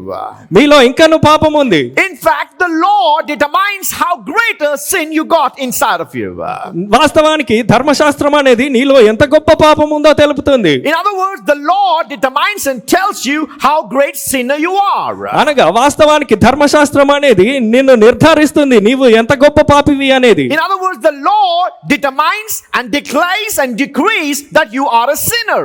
ధర్మశాస్త్రం అనేది నీకు నియమం తెలుపుతుంది నువ్వు పాపివని, నిన్ను నిర్దేశిస్తుంది నువ్వు పాపివని. But it never cleanses you from that sin. కానీ ఆ పాపం నుండి ఆ ధర్మశాస్త్రము నిన్నెప్పుడు శుద్ధీకరించదు. The law was given so that you could understand that you got sin, but nothing could be done with that sin by yourself or with the law. ధర్మశాస్త్రం అనేది నీకెందుకు అనుగ్రహింపబడిందని అంటే నీలో పాపం ఉందని, ఆ పాపము నీకు నీవిగా కానీ లేదా ధర్మశాస్త్ర బద్ధంగా కానీ నువ్వు ఆ పాపాన్ని కడుక్కోలేవని తెలుసుకుంటావు. So now you need a doctor. కనుక నీకు ఇప్పుడు ఒక వైద్యుడు అవసరం. You need a physician. నీకు ఒక వైద్యుడు కావాలి. Who could cleanse your sin. మీ పాపాన్ని కడుగుతాడు అతను. So that's why Matthew uses this wonderful illustration and talks about Messiah cleansing a leper or bringing sin out of Israel despite of the law that they possess. అందుని బట్టి మత్తయి ఈ అద్భుతాన్ని ఎంచుకున్నాడు. ఈ కుష్ఠరోగిని శుద్ధీకరించుట అనగా తన పాపము నుండి బయటికి తీయుట అనే అంశాన్ని ఎంచుకున్నాడు. Your law would not get you out of your sin. మీ ధర్మశాస్త్రము మిమ్మల్ని పాపం నుండి బయటికి తీసుకురాదు. Establish and tell you how great you are in it. నీవు ఆ పాపంలో ఎంత లోతుగా పాతుకుపోయావు అనే దాన్ని స్థాపిస్తుంది. నీలో ఉన్న పాపాన్ని ఆ ధర్మశాస్త్రం స్థాపిస్తుంది. So that you would now know that you are in a great necessity of somebody called a savior. ఒక రక్షకుడు అనే వాని యొక్క అవసరత నీకు ఎంత గొప్పగా ఉందో తెలుపుతుంది. Who could come and take sin out of you. నీలో నుండి అతను ఆ పాపాన్ని తీసివేస్తాడు. So symbolically, allegorically, it represents sin. That's why Matthew records the first miracle as leper being cleansed. Hallelujah. Hallelujah. I'm so excited about these things. Hallelujah. Yeah. అందును బట్టి సారూప్య రీతిగా నీలో ఉన్న పాపము అనే కుష్ఠాన్ని తీసివేస్తాడు గనుక మత్తయి ఈ అద్భుతాన్ని చిత్రించాడు మొట్టమొదట. Mark and Luke. మార్క్ మరియు లూకాలు They happen to talk about the miracles called where demons have been expelled. దురాత్మల్ని వెళ్ళగొట్టుట అనే అద్భుతాన్ని వారు లిఖించారు. Now the congregation to Matthew and Mark, congregation were Gentiles. Mark మరియు లూకా యొక్క ఏ సమాజానికి అయితే రాస్తున్నారో ఆ సమాజం అన్యులు. The Gentiles who doesn't have a covenant with God. దేవునితో నిబంధన లేని జనాంగం ఈ అన్యులు. Who are not connected with God. దేవునితో సంధానత లేని వారు వీరు. But they're filled with demonic possessions. వారు దురాత్మలతో నింపబడ్డారు. Who have been ruled and reigned by demons. దురాత్మల ద్వారా వారు పరిపాలించబడుతున్నారు. All pagans who doesn't have a covenant with God. దేవునితో నిబంధన లేని అన్యులందరూ they worship demons. దురాత్మల్ని పూజించువారు. And the demons have taken position over their lives. వారి జీవితాల మీద పూర్తి అధికారము సాతాను లేదా దురాత్మ తీసుకొని ఉంది. But when Mark and Luke happens to portray Jesus, కానీ మార్కు మరియు లూకా యేసును గురించి పరిచయం చేస్తున్నప్పుడు they both show Jesus as the one who expels demons out of those people. వారి నుండి దురాత్మల్ని వెళ్ళగొట్టుతున్న వాడిగా లేదా వెళ్ళగొట్టే వాడిగా యేసును వారికి పరిచయం So చేశాడు. all the pagans who had their own gods and goddesses who were demons and they've been worshipping, Jesus came and expelled them out of their lives so that you would worship the true God. హల్లెలూయా. కనుక mark మరియు లూకాలు యేసుని దురాత్మల్ని వెళ్ళగొట్టేవాడిగా అనగా వారు ఇప్పటి వరకు ఏ దురాత్మలైతే వారు పూజిస్తున్నారో ఆ వారి జీవితాల మీద అధికారం చెలాయిస్తున్న ఆ దురాత్మల నుండి ఈయన విడిపిస్తాడని మార్కు మరియు లూకా యేసును గురించి పరిచయం చేశారు. మార్కు లూకా రాయిచున్న ఆ యొక్క పత్రికలలో ఎవరికైతే సంబోధించి రాయిచున్నారో వారు రోమీయులు, గ్రీకులు అనగా అన్యజనాంగులు. ఇరువురు రచయితలు యేసుని దురాత్మను పెళ్ళగొట్టేవానిగా మొట్టమొదటి మిరకల్ రాస్తున్నారు. ఎందుకు అనగా అన్యజనాంగులందరూ దేవునితో సహవాసం లేని వారు, నిజమైన దేవుని తెలుసుకొనని వారు అనగా ఇతర దేవతలకి ఇతర దేవుళ్ళు అనబడి దురాత్మల శక్తులతో వాళ్ళు ప్రేరేపించబడి వారిని పూజించున్న వారికి యేసు రక్షకుడు వచ్చి అట్టి దురాత్మ శక్తుల నుండి వారిని విముక్తి కలిగించి నిజమైన దేవునికి పరిచయం చేసి నిజమైన తండ్రి వద్దకు ఈ యొక్క అన్యజనాంగమైన మనలను తండ్రి యొద్దకు తీసుకెళ్తున్నాడు. హల్లెలూయా. So that's why Mark and Luke happens to write a demon being expelled. అందుని బట్టే మార్కు మరియు లూకాలు మొట్టమొదటి అద్భుతంగా ఈ దురాత్మని వెళ్ళగొట్టుట అనే దాన్ని పరిచయం చేశారు. But in the fourth gospel, కానీ 4వ సువార్తలో John writes of water turning into wine. యోహాను నీటిని ద్రాక్షారసంగా మార్చే అద్భుతాన్ని If you చూపిస్తున్నాడు. look back in the time of Exodus, నిర్గమకాండం కాలంలో ఒకసారి పరిశీలిస్తే there we see the first miracle that Moses performs and before Pharaoh was water turning into blood. మొట్టమొదటిగా ఫరో ఎదుట చేసిన అద్భుతము నీటిని రక్తంగా మార్చుట. Water, listen to this, water signifies life. నీరు అనేది జీవానికి సాదృశ్యము. There's water in Mars, so there could be life in Mars, that's what the theory is here. So water signifies life. ఈ నీరు ఇతర గ్రహాల్లో ఉండడం అనేది జీవము దాంట్లో ఉన్నదనే దానికి సూచన. So water is life. నీరు అనగా జీవము. But where we see in the first miracle of Moses, మోషే యొక్క మొదటి అద్భుతాన్ని మనం చూస్తే the one who brings the law and gives the law to his people, తన ప్రజలకి ధర్మశాస్త్రం ఇచ్చిన ఆ మోషే, the law giver called Moses, ధర్మశాస్త్రం ఇచ్చిన మోషేని చూస్తే turns water into blood. ఆయన నీటిని రక్తంగా మార్చాడు. Or in other words, turns water from life into death. అనగా జీవమై ఉన్న నీటిని మరణంగా మార్చాడు. But when Jesus comes, కానీ యేసు వచ్చినప్పుడు, who is full of grace and truth, that's what John talks about. యోహాను మాట్లాడే కృపా సత్య సంపూర్ణుడైన ఈయన, Moses gave you the law, మోషే మీకు ధర్మశాస్త్రాన్ని ఇచ్చాడు. but Jesus, కానీ యేసు who is the word, వాక్యమై ఉన్న ఈయన he came unto us. మన యొద్దకు వచ్చాడు. But కానీ he takes this the same water ఆయన ఇదే నీటిని తీసుకుని and turns it into wine. ద్రాక్ష రసంగా మార్చాడు. The life that resembles water జీవానికి సాదృశ్యమైన నీరు is turned into wine which resembles celebrations. ద్రాక్ష రసంగా మార్చబడింది, అనగా సంతోషము ఆనందానికి సాదృశ్యమై ఉన్నది. God came that your life would be celebrative. హల్లెలూయా. దేవుడు ఎందుకోసం మన యొద్దకు వచ్చాడనంటే మన జీవితాన్ని ఆనందమయంగా సంతోషభరితంగా మార్చడానికి. So that's the way the gospel writers brought forth the first miracles in their gospels.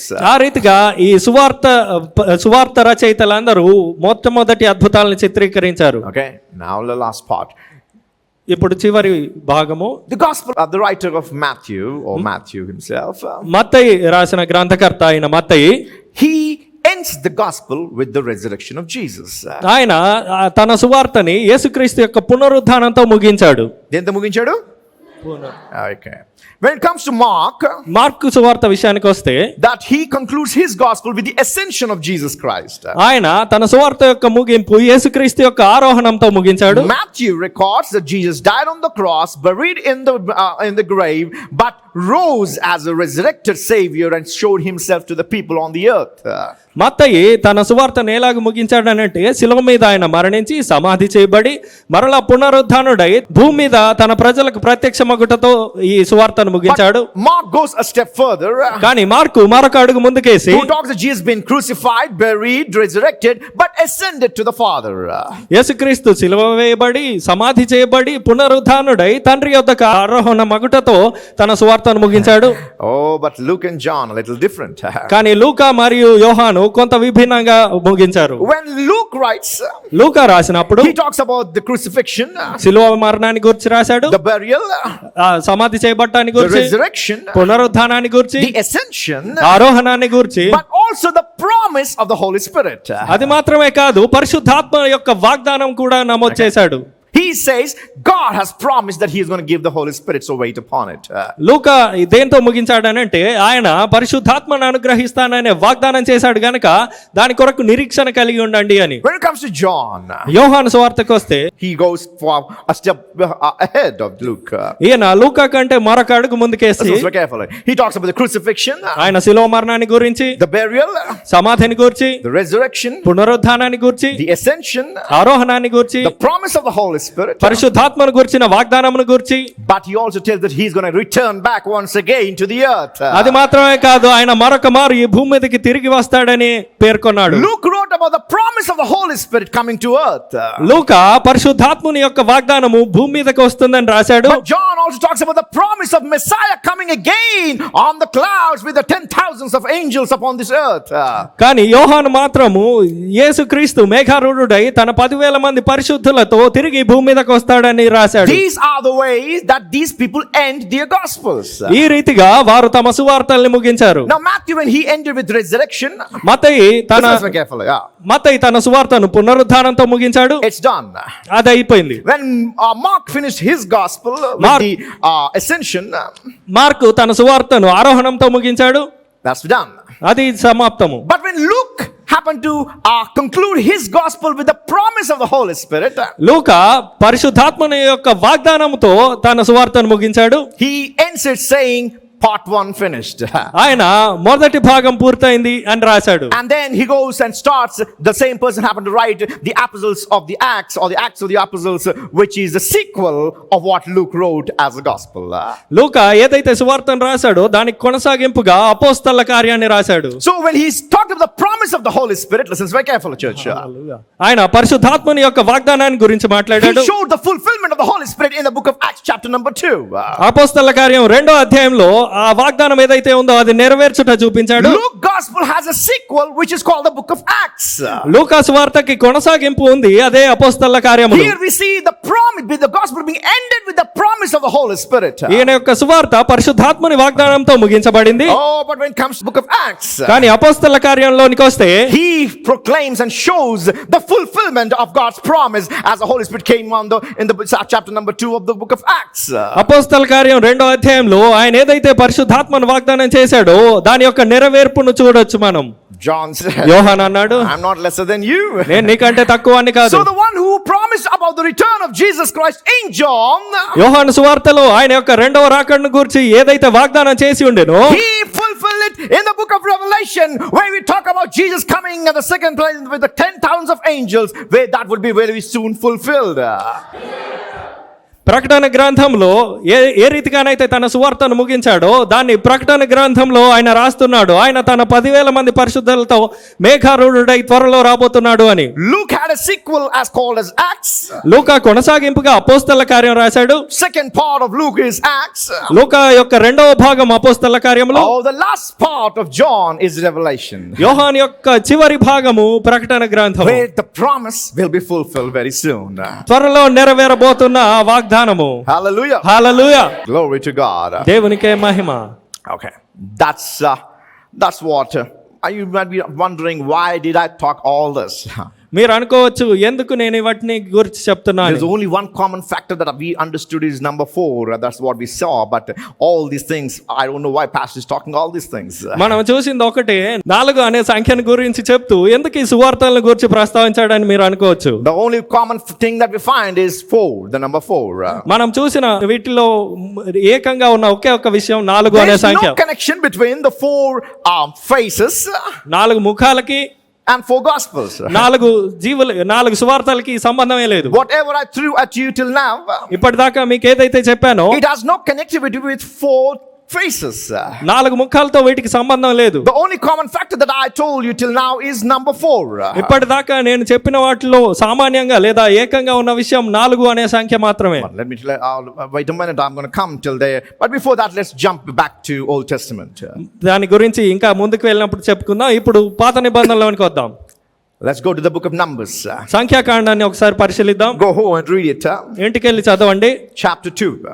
సంఖ్యాకాండం 2వ అధ్యాయము. Wherein we find that God, listen to this very carefully, God happened to command Moses how the tribes of Israel need to be arrayed and happened to pitch their tents. దేవుడు ఇక్కడ సెలవిస్తున్నాడు, ఏలాగు Israel గోత్రములు అనేవి తమ తమ గుడారములు వేసుకోవాలి అని. There are 12 tribes of Israel. Israel యొక్క 12 గోత్రములు ఉన్నవి. Okay.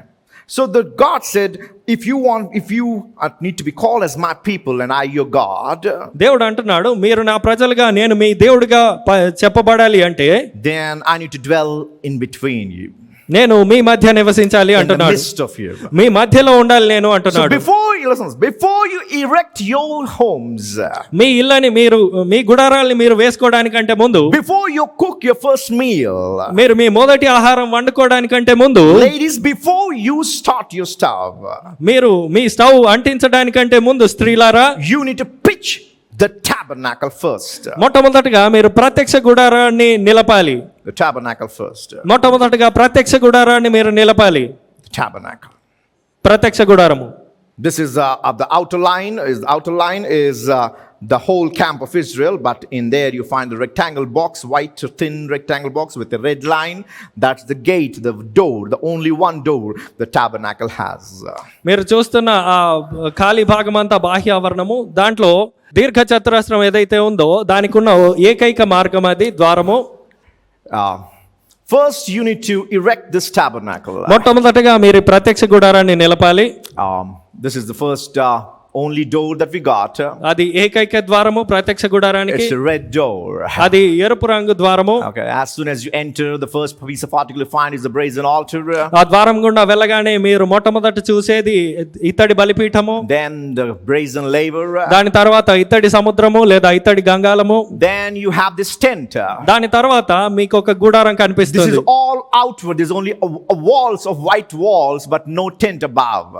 ఈ బాహ్య ఆవరణానికి కేవలం గోడలు మాత్రమే ఉంటాయి, కానీ వాటి పైకప్పు ఉండదు. But when you come here, కానీ ఆ గుడారం విషయానికి వస్తే there is a tent దానికి అక్కడ గుడారం వేయబడి ఉంటుంది. divided into two different segments. రెండు భాగాలుగా విభజించబడి ఉంటుంది. The first segment is called the holy place, ఈ మొదటి భాగాన్ని పరిశుద్ధ స్థలంగా పేర్కొంటాము. and the last part is called most holy place. ఆ లోపల ఉన్న తదుపరి భాగాన్ని అతి పరిశుద్ధ స్థలంగా పేర్కొంటారు. In that most holy place you find this piece of article called the Ark of the Covenant, right? ఆ అతి పరిశుద్ధ స్థలంలో మీరు ఈ నిబంధన మందసం అనే ఉపకరణాన్ని చూడొచ్చు. So you need to pitch your tent, మీరు మీ గుడారాలు వేసుకోవాలి. build this tent, ఈ గుడారాన్ని వేయాలి. put the articles in this tent. ఆ గుడారంలో ఈ ఉపకరణాలన్నీ ఉంచాలి. There is big veil between this place and this place, పరిశుద్ధ స్థలానికి అతి పరిశుద్ధ స్థలానికి మధ్య ఒక తెర ఉంటుంది. and only once in a year the high priest is supposed to go into this place. సంవత్సరానికి ఒక్కమారు మాత్రమే ప్రధాన యాజకుడు అతి పరిశుద్ధ స్థలంలోనికి వెళ్ళాలి. So first you need to pitch this tent. మొట్టమొదటిగా మీరు ఈ గుడారాన్ని వేయాలి. Then అప్పుడు the tribe called Levites, దాని తర్వాత లేవి అనే గోత్రము, the 13th tribe called Levites, 13వ గోత్రము లేవి అనే గోత్రము, the Levi had 4 sons. లేవికి 4 కుమారులు ఉన్నారు. Actually 3 sons. లేవికి 3 కుమారులు. But among those 3 sons, ఆ ముగ్గురిలో Aaron was a son of Kohathites. అహరోను కహాతీ వంశస్థుడు. Okay, so Levi has got 3 sons. లేవికి 3 కుమారులు ఉన్నారు. The Kohathites, కహాతీలు, the Gershonites, గెర్షోనీయులు, the Merarites. మెరారీయులు. Okay, these are 3 sons of Levi. లేవి యొక్క 3 కుమారులు వీరు. So the sons of Gershon, Kohath and Merari, గెర్షోను, కహాతు మరియు మెరారీల యొక్క కుమారులు, those people need to pitch their tents accordingly, respectively. ఈ పటంలో చూపబడినట్లుగా వారు తమ గుడారాలు వేసుకోవాలి. Okay, the gate is situated on the east side. ఈ ద్వారం అనేది తూర్పు తట్టు So ఉంటుంది. this is east. కనుక ఈ ద్వారం ఏ పక్క ఉందో అది తూర్పు, Then this is west. అది పడమర, North is this part. ఉత్తరం అనేది ఆ భాగము, South is this part. దక్షిణం అనేది కహాతీల భాగము. So the Kohathites are supposed to come and pitch their tents onto the south side.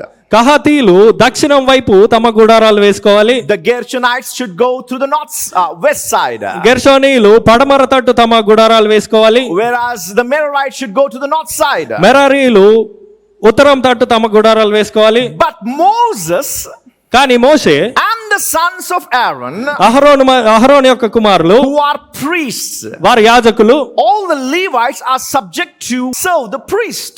ఈ లేవీయులు అనే వారు ఈ యాజకులు ఎవరైతే ఉన్నారో వారికి సేవ చేయాలి. Only Aaron's sons are treated as the priests. అహరోను యొక్క కుమారులు మాత్రమే యాజకులుగా పరిగణించబడతారు. So Moses కనుక మోషే and his sons, ఆయన కుమారులు, Aaron అహరోను and his sons, మరియు ఆయన కుమారులు, and their sons వారి కుమారులు are supposed to be pitch their tents before the gate of the tabernacle. వారి యొక్క గుడారములు ఈ ప్రత్యక్ష గుడారం యొక్క ద్వారము ఎదుట ఉండాలి. First, the tabernacle need to be erected. మొట్టమొదటిగా ప్రత్యక్ష గుడారం నిలపబడాలి. Then the Levites should pitch their tents accordingly. తర్వాత లేవీయులు తమ యొక్క గుడారాలను వేసుకోవాలి తమకు తెలుపబడిన రీతిగా. Kohathites, Gershonites, Merarites, and Moses and Aaron and his sons. కహాతీయులు, గెర్షోనీయులు, మెరారీలు మరియు మోషే మరియు యాజకులు ఆ ప్రత్యక్ష గుడారం యొక్క ద్వారం ఎదుట తమ గుడారాలు వేసుకోవాలి. Okay. Then, అప్పుడు now once these people have been erected, they pitched their tents. వారి గుడారాలు వారు వేసుకున్న పిదప There are 12 tribes left. ఇంకా 12 గోత్రాలు విడవబడ్డాయి. Okay. 12 tribes left. ఇంకా 12 గోత్రాలు ఉన్నాయి. Reuben, Simeon, షిమ్యోను, Issachar, ఇశ్శాఖారు, Judah, Zebulun, ఎఫ్రాయిము, మనష్షే, దాను, గాదు, ఆషేరు, నఫ్తాలి, బెన్యామీను. Okay, there are 12 tribes together. ఇంకా 12 గోత్రాలు ఇవి. How many tribes? ఎన్ని గోత్రాలు? 12 tribes. 12 గోత్రాలు. So now these 12 tribes need to be segregated into 4 different categories. ఈ 12 గోత్రాలు కూడా 4 విభిన్న వర్గాలుగా విభజించబడాలి. Each side was supposed to be three tribes. ప్రతి దిక్కు 4 దిక్కులు ఉన్నాయి కదా, ఆ 4 దిక్కులో ప్రతి దిక్కు 3 గోత్రాలు తమ గుడారాలు వేసుకోవాలి. Each side, తూర్పు దిక్కు the tribe of Judah, యూదా గోత్రము, ఇశ్శాఖార్ గోత్రము, and Zebulun are supposed to pitch their tents. Zebulun గోత్రము. ఈ 3 గోత్రాలు తూర్పు వైపు తమ గుడారాలు వేసుకోవాలి. 3 have done. 3 గోత్రాలు అయిపోయాయి. Towards the east side. ఇవి తూర్పు తట్టు వీరు వేసుకోవాలి. Then Ephraim, Manasseh and Benjamin, ఎఫ్రాయిము, మనష్షే మరియు బెన్యామీను గోత్రాలు are supposed to pitch their tents to the west side. పడమర తట్టు తమ గుడారాలు వేసుకోవాలి. Reuben, Simeon and Gad, Reuben, షిమ్యోను, గాదు are supposed to come to the south side. వీరు దక్షిణం దిక్కు తమ గుడారాలు వేసుకోవాలి. Dan, Asher and Naphtali, Dan, Asher, Naphtali are supposed to be on the north side. వీరు ఉత్తరం తట్టు తమ గుడారాలు వేసుకోవాలి. Okay. So 3, 12 tribes. ఈలాగున 4 దిక్కుల 3 గోత్రాల చొప్పున వారు తమ గుడారాలు వేసుకోవాలి. If you look at the tabernacle, ప్రత్యక్ష గుడారాన్ని ఒకసారి చూస్తే that's the most holy place, and this is the holy place, and this is the brazen serpent, the brazen altar. అది అతి పరిశుద్ధ స్థలం అనుకోండి, ఇది పరిశుద్ధ స్థలం అనుకోండి, ఇది ఇత్తడి బలిపీఠం అనుకోండి.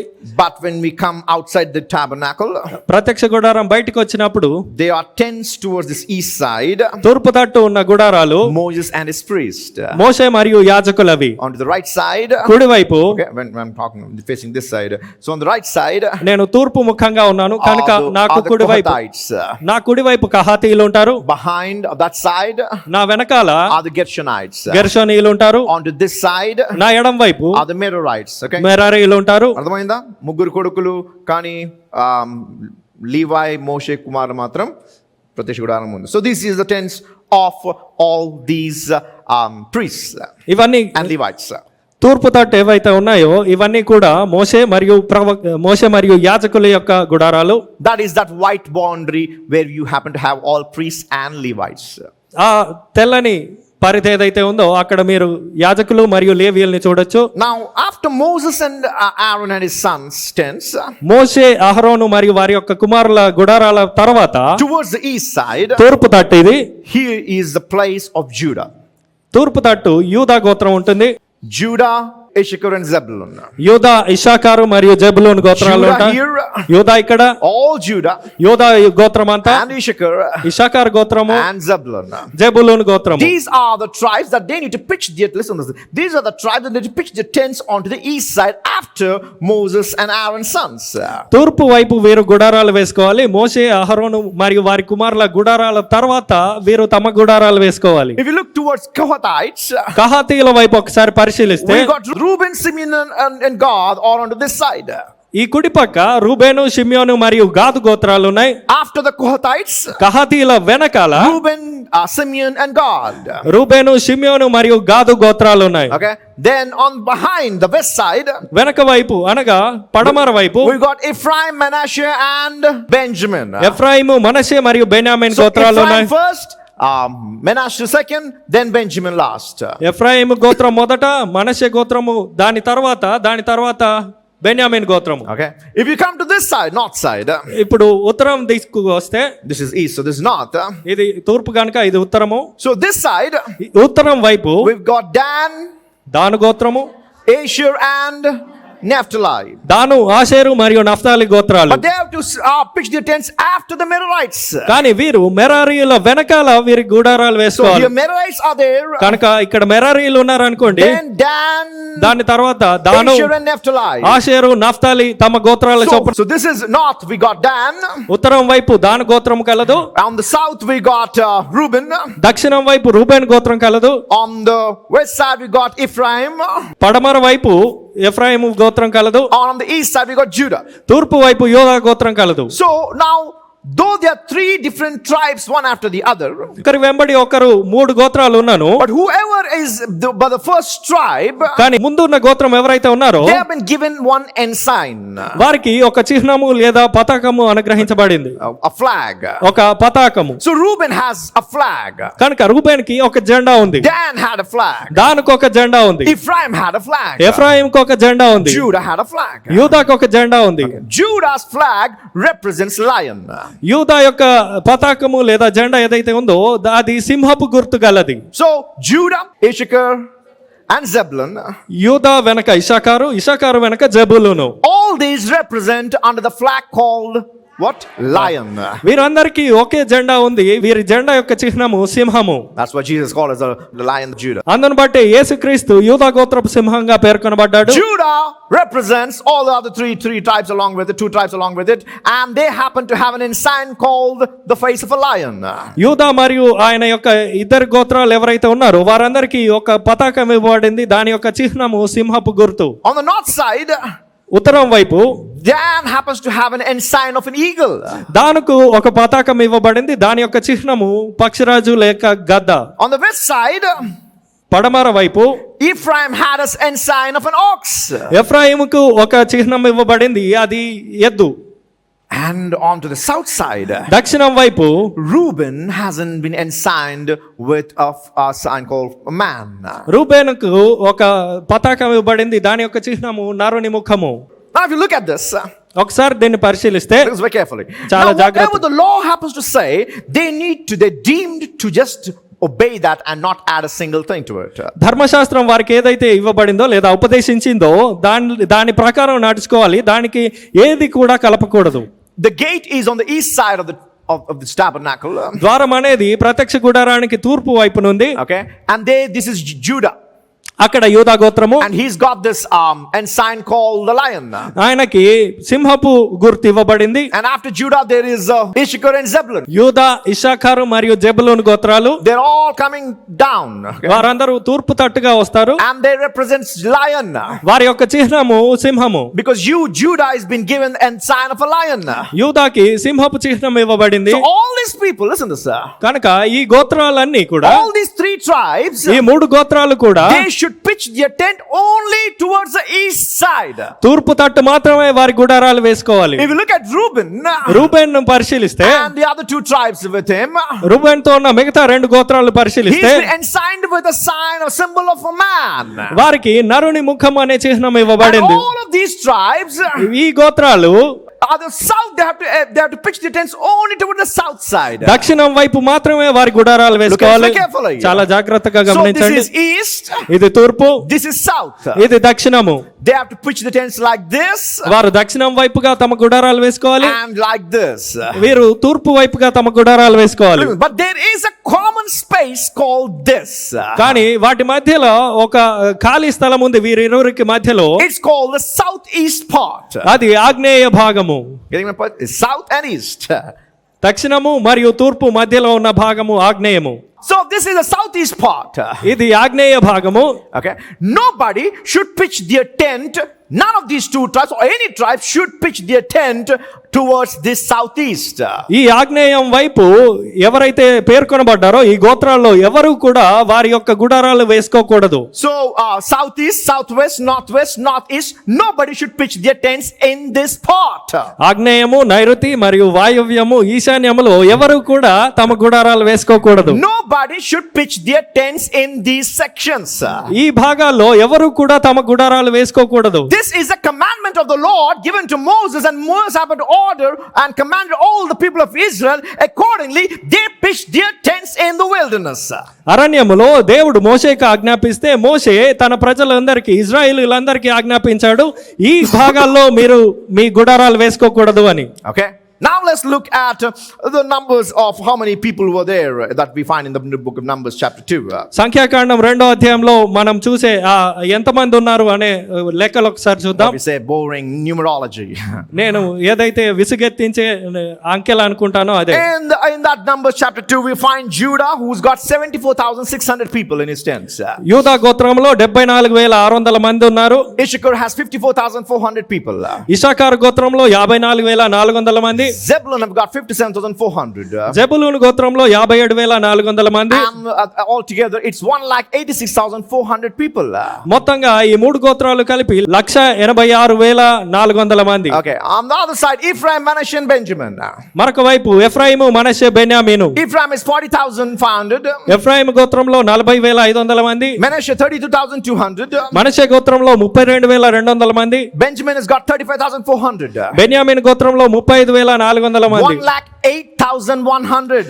1,08,100 మంది. I think what the pastor is doing today. Pastor గారు ఏం చేస్తున్నారు అని అనుకుంటున్నారు. Hold on, I'll connect it to Matthew and Mark and Luke and John. నేను వీటిని మత్తయి, మార్కు, లూకా, యోహానులతో సంధానిస్తా. And on the other side Reuben, మరొక వైపు రూబేను, who's got 46,500. 46,500 మంది ఉన్నారు రూబేన్ గోత్రంలో. Simeon tents have got 59,300. షిమ్యోను గోత్రంలో 59,300 మంది. God has got 45,650 people. గాదు గోత్రంలో 45,650 మంది. Now in all of Israel, whenever they've been counted from 20 and above, and only the men and not the women and the children. ఈ గోత్రంలో లెక్క చేసినప్పుడు 20 ఏళ్ల పై వారి ఎవరైతే ఉన్నారో పురుషులు, కేవలం పురుషుల్ని మాత్రమే లెక్కిస్తారు, పిల్లలు మరియు స్త్రీలను లెక్కించరు. Okay. Dan has got 62,700 men. 62,700 మంది colour. Asher has got 41,500 people. Asher గోత్రంలో 41,500 మంది. And Naphtali has got 50,400 people. Naphtali గోత్రంలో 53,400 So మంది. he's got a total of 1,57,600 people. ఈ మూడు గోత్రాల మొత్తము 1,57,600. After erecting the tabernacle, and if you put all these people on the four sides of the tabernacle, ప్రత్యక్ష గుడారము నిలిపిన పిదప 4 దిక్కుల తమ తమ గుడారాలు వేసుకుంటారు వీరు. you know what happens? ఏం జరుగుతుందో తెలుసా? This happens. ఇది జరుగుతుంది. There's a cross that you can find in here. హల్లెలూయా. మనం ఒక సిలువను చూడగలం. Because Judah has got a lot of people. యూదాకి ఎక్కువ మంది ఉన్నారు గనక This part of the east side is extended to a longer part. తూర్పు వైపుగా ఇంత దూరం వస్తుంది అది. What we thought was boring in Numbers 2, looking at the numerology, సంఖ్యాకాండంలో పేర్కొనబడిన 2వ అధ్యాయంలో పేర్కొనబడిన ఆ సంఖ్యను చూసి మనం విసుగెత్తిపోతాము. but God has got a better plan and talks about, I'm going to send my son called Jesus, who is the tabernacle, who shall be crucified, so that he would save the men from north, east, south and west. హల్లెలూయా. దేవునికి ఒక స్పష్టమైన ప్రణాళిక ఉంది. నా కుమారుణ్ణి నేను మీ కొరకు పంపుతాను, ఆయన తూర్పు, పడమర, ఉత్తర, దక్షిణముల నుండి అనేకుల్ని రక్షణలోనికి తీసుకొస్తాడు అని. If you look at Ephraim గోత్రాన్ని పరిశీలిస్తే he is on the back side. ఎఫ్రాయిము వెనక వైపు ఉన్నాడు ప్రత్యక్ష గుడారానికి. Just 1,08,000. 1,08,000 మంది ఉన్నారు దాంట్లో. A smaller part. చిన్న భాగము where the head and neck happens to lie on the cross. సిలువలో మెడ మరియు తల వాలిన భాగము. If you look onto the right and left, కుడి ఎడమ భాగాలు పరిశీలిస్తే there are 1,50,000 people on either side. ఇరువైపులా 1,50,000 మంది ఉన్నారు. But if you look at the below part of the east part.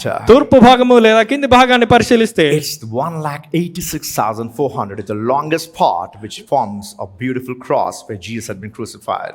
186,400 మంది చాలా పొడవైన భాగం ఇది యేసుక్రీస్తు ఏ రీతిగా సిలువ వేయబడ్డాడో దాని యొక్క చిత్రంగా మారుతుంది. That's why nobody should pitch their tents in the northeast or the southwest or the northwest and any of those parts. అందును బట్టే ఆగ్నేయం, వాయువ్యం, నైరుతి ఏ పక్కలా కూడా వారు తమ గుడారాలు వేసుకోకూడదని తెలుపబడింది. But if you look at this cross and the ensigns that God has asked, కానీ వీరికి అనుగ్రహించబడిన చిహ్నాలు మరియు ఆ సిలువను ఒకసారి పరిశీలిస్తే these are the 4 symbols that has been ensigned to the 4 tribes that represents the 12 tribes. 12 గోత్రాల్లో 3 గోత్రాల చొప్పున వారికి అనుగ్రహించబడిన చిహ్నాలు ఏవైతే ఉన్నాయో వాటిని గురించి తెలుపుతుంది. Ox, ఎద్దు, man, నరుడు, lion, సింహము, eagle. గ్రద్ద లేదా పక్షిరాజు. Okay, let's get back to Matthew. మత్తయి సువార్తలోనికి వద్దాం. సువార్తలోనికి వద్దాం. In Matthew, మత్తయి సువార్తలో Matthew happened to portray Jesus as the king, యేసుక్రీస్తును మత్తయి రాజుగా as చూపించాడు, the lion of the tribe of Judah. యూదా గోత్రపు సింహంగా Now చూపించాడు. you say king and suddenly you say lion of the tribe of Judah. What connectivity does it has? యూదా గోత్రపు సింహం అంటున్నారు మరియు రాజు అంటున్నారు. రెండిటి మధ్య సంబంధం ఏంటి? First connectivity is a natural one. Lion is the king of jungles. మొట్టమొదటిది సాధారణంగా సహజమైనది, ఈ సింహం అనేది అడవికి రాజు. But if you look at Jacob when he blessed his 12 sons, కానీ యాకోబు తన 12 గోత్రాల్ని 12 కుమారుల్ని ఆశీర్వదించిన తీరు చూస్తే Jacob doesn't know anything but filled with the Holy Ghost. యాకోబు నాకేమీ తెలియకుండానే పరిశుద్ధాత్ముని ద్వారా నింపబడి When Judah came, యూదా వచ్చినప్పుడు he's saying that scepter from Judah shall never depart. రాజదండము యూదాలో నుండి తొలగిపోదు అని It means the ఆశీర్వదించాడు. kings will come after him, one after the other, till the king of the kings shall gonna reign for eternity. హల్లెలూయా. రాజుల వెంబడి రాజులు ఆ వంశంలో నుండి వస్తూనే ఉంటారు, రాజుల రాజు చివరిగా వచ్చేంత వరకు. That's why when God speaks to Samuel, he says, though Saul was chosen because of people's choice, but David is my choice. He's my king, elected from the tribe of Judah.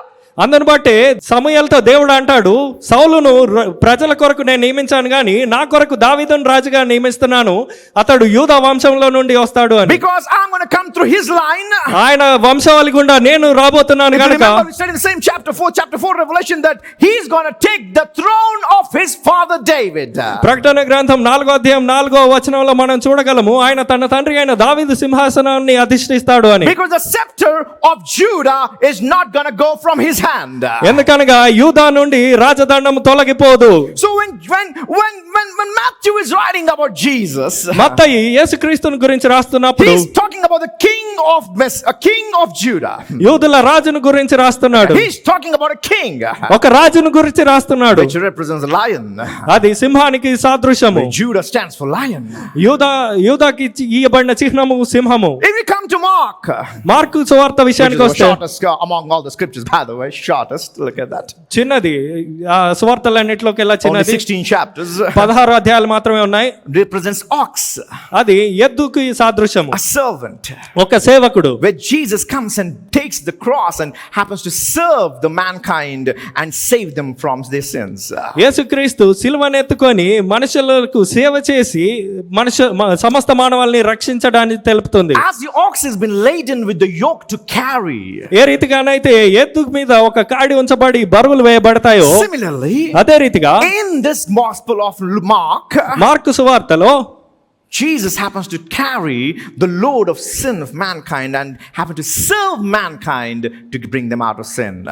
సమస్త మానవాళి యొక్క పాప భారము తన మీద వేసుకొని నరులందరికీ సేవ చేశాడు. That's why it represents ox. అందరు బట్టే అది ఎద్దునకి సాదృశ్యము. On Reuben, on the other side, మరొక వైపు Reuben. when Luke was writing about Jesus, లూకా యేసుని గురించి రాస్తున్నప్పుడు he went till Adam, ఆదాము నొద్దకు వెళ్ళాడు ఆయన, which is called the son of man. నరుని కుమారుడిగా పేర్కొనబడ్డాడు. That's why Luke represents the ensign of man. అందును బట్టి లూకా అనేది నరుని ముఖానికి లేదా ఆ నరుని చిహ్నానికి సాదృశ్యము. But when you come to the eagle, ఈ పక్షిరాజు విషయానికి వస్తే which is high above. అది ఉన్నతమైన స్థానంలో The only ఎగురుతోంది. bird that flies high above than anyone.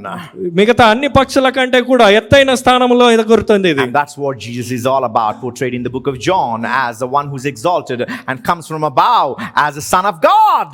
అందును బట్టి యోహాను సువార్తలో ఆయన దేవుని యొక్క కుమారుడిగా పేర్కొనబడ్డాడు. సమస్తమైన వాటికంటే ఆధిపత్యం గలవాడని, సర్వోన్నతుడని పేర్కొనబడింది.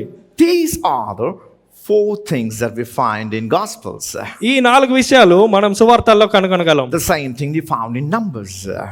సంఖ్యాకాండంలో సైతం ఇవే కనుగొనగలం. But the same thing John is seeing, యోహాన్ ఏదైతే చూస్తున్నాడో and Ezekiel has seen it.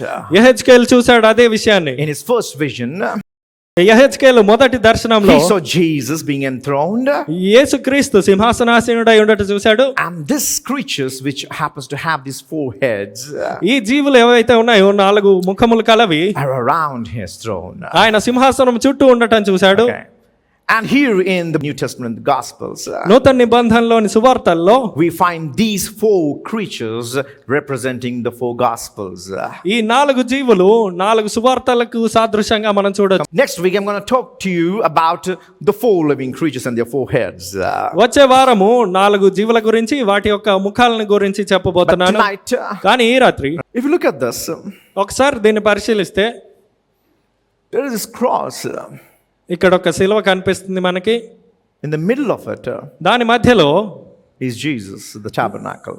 ప్రత్యక్ష గుడారమైన యేసు ఉన్నాడు.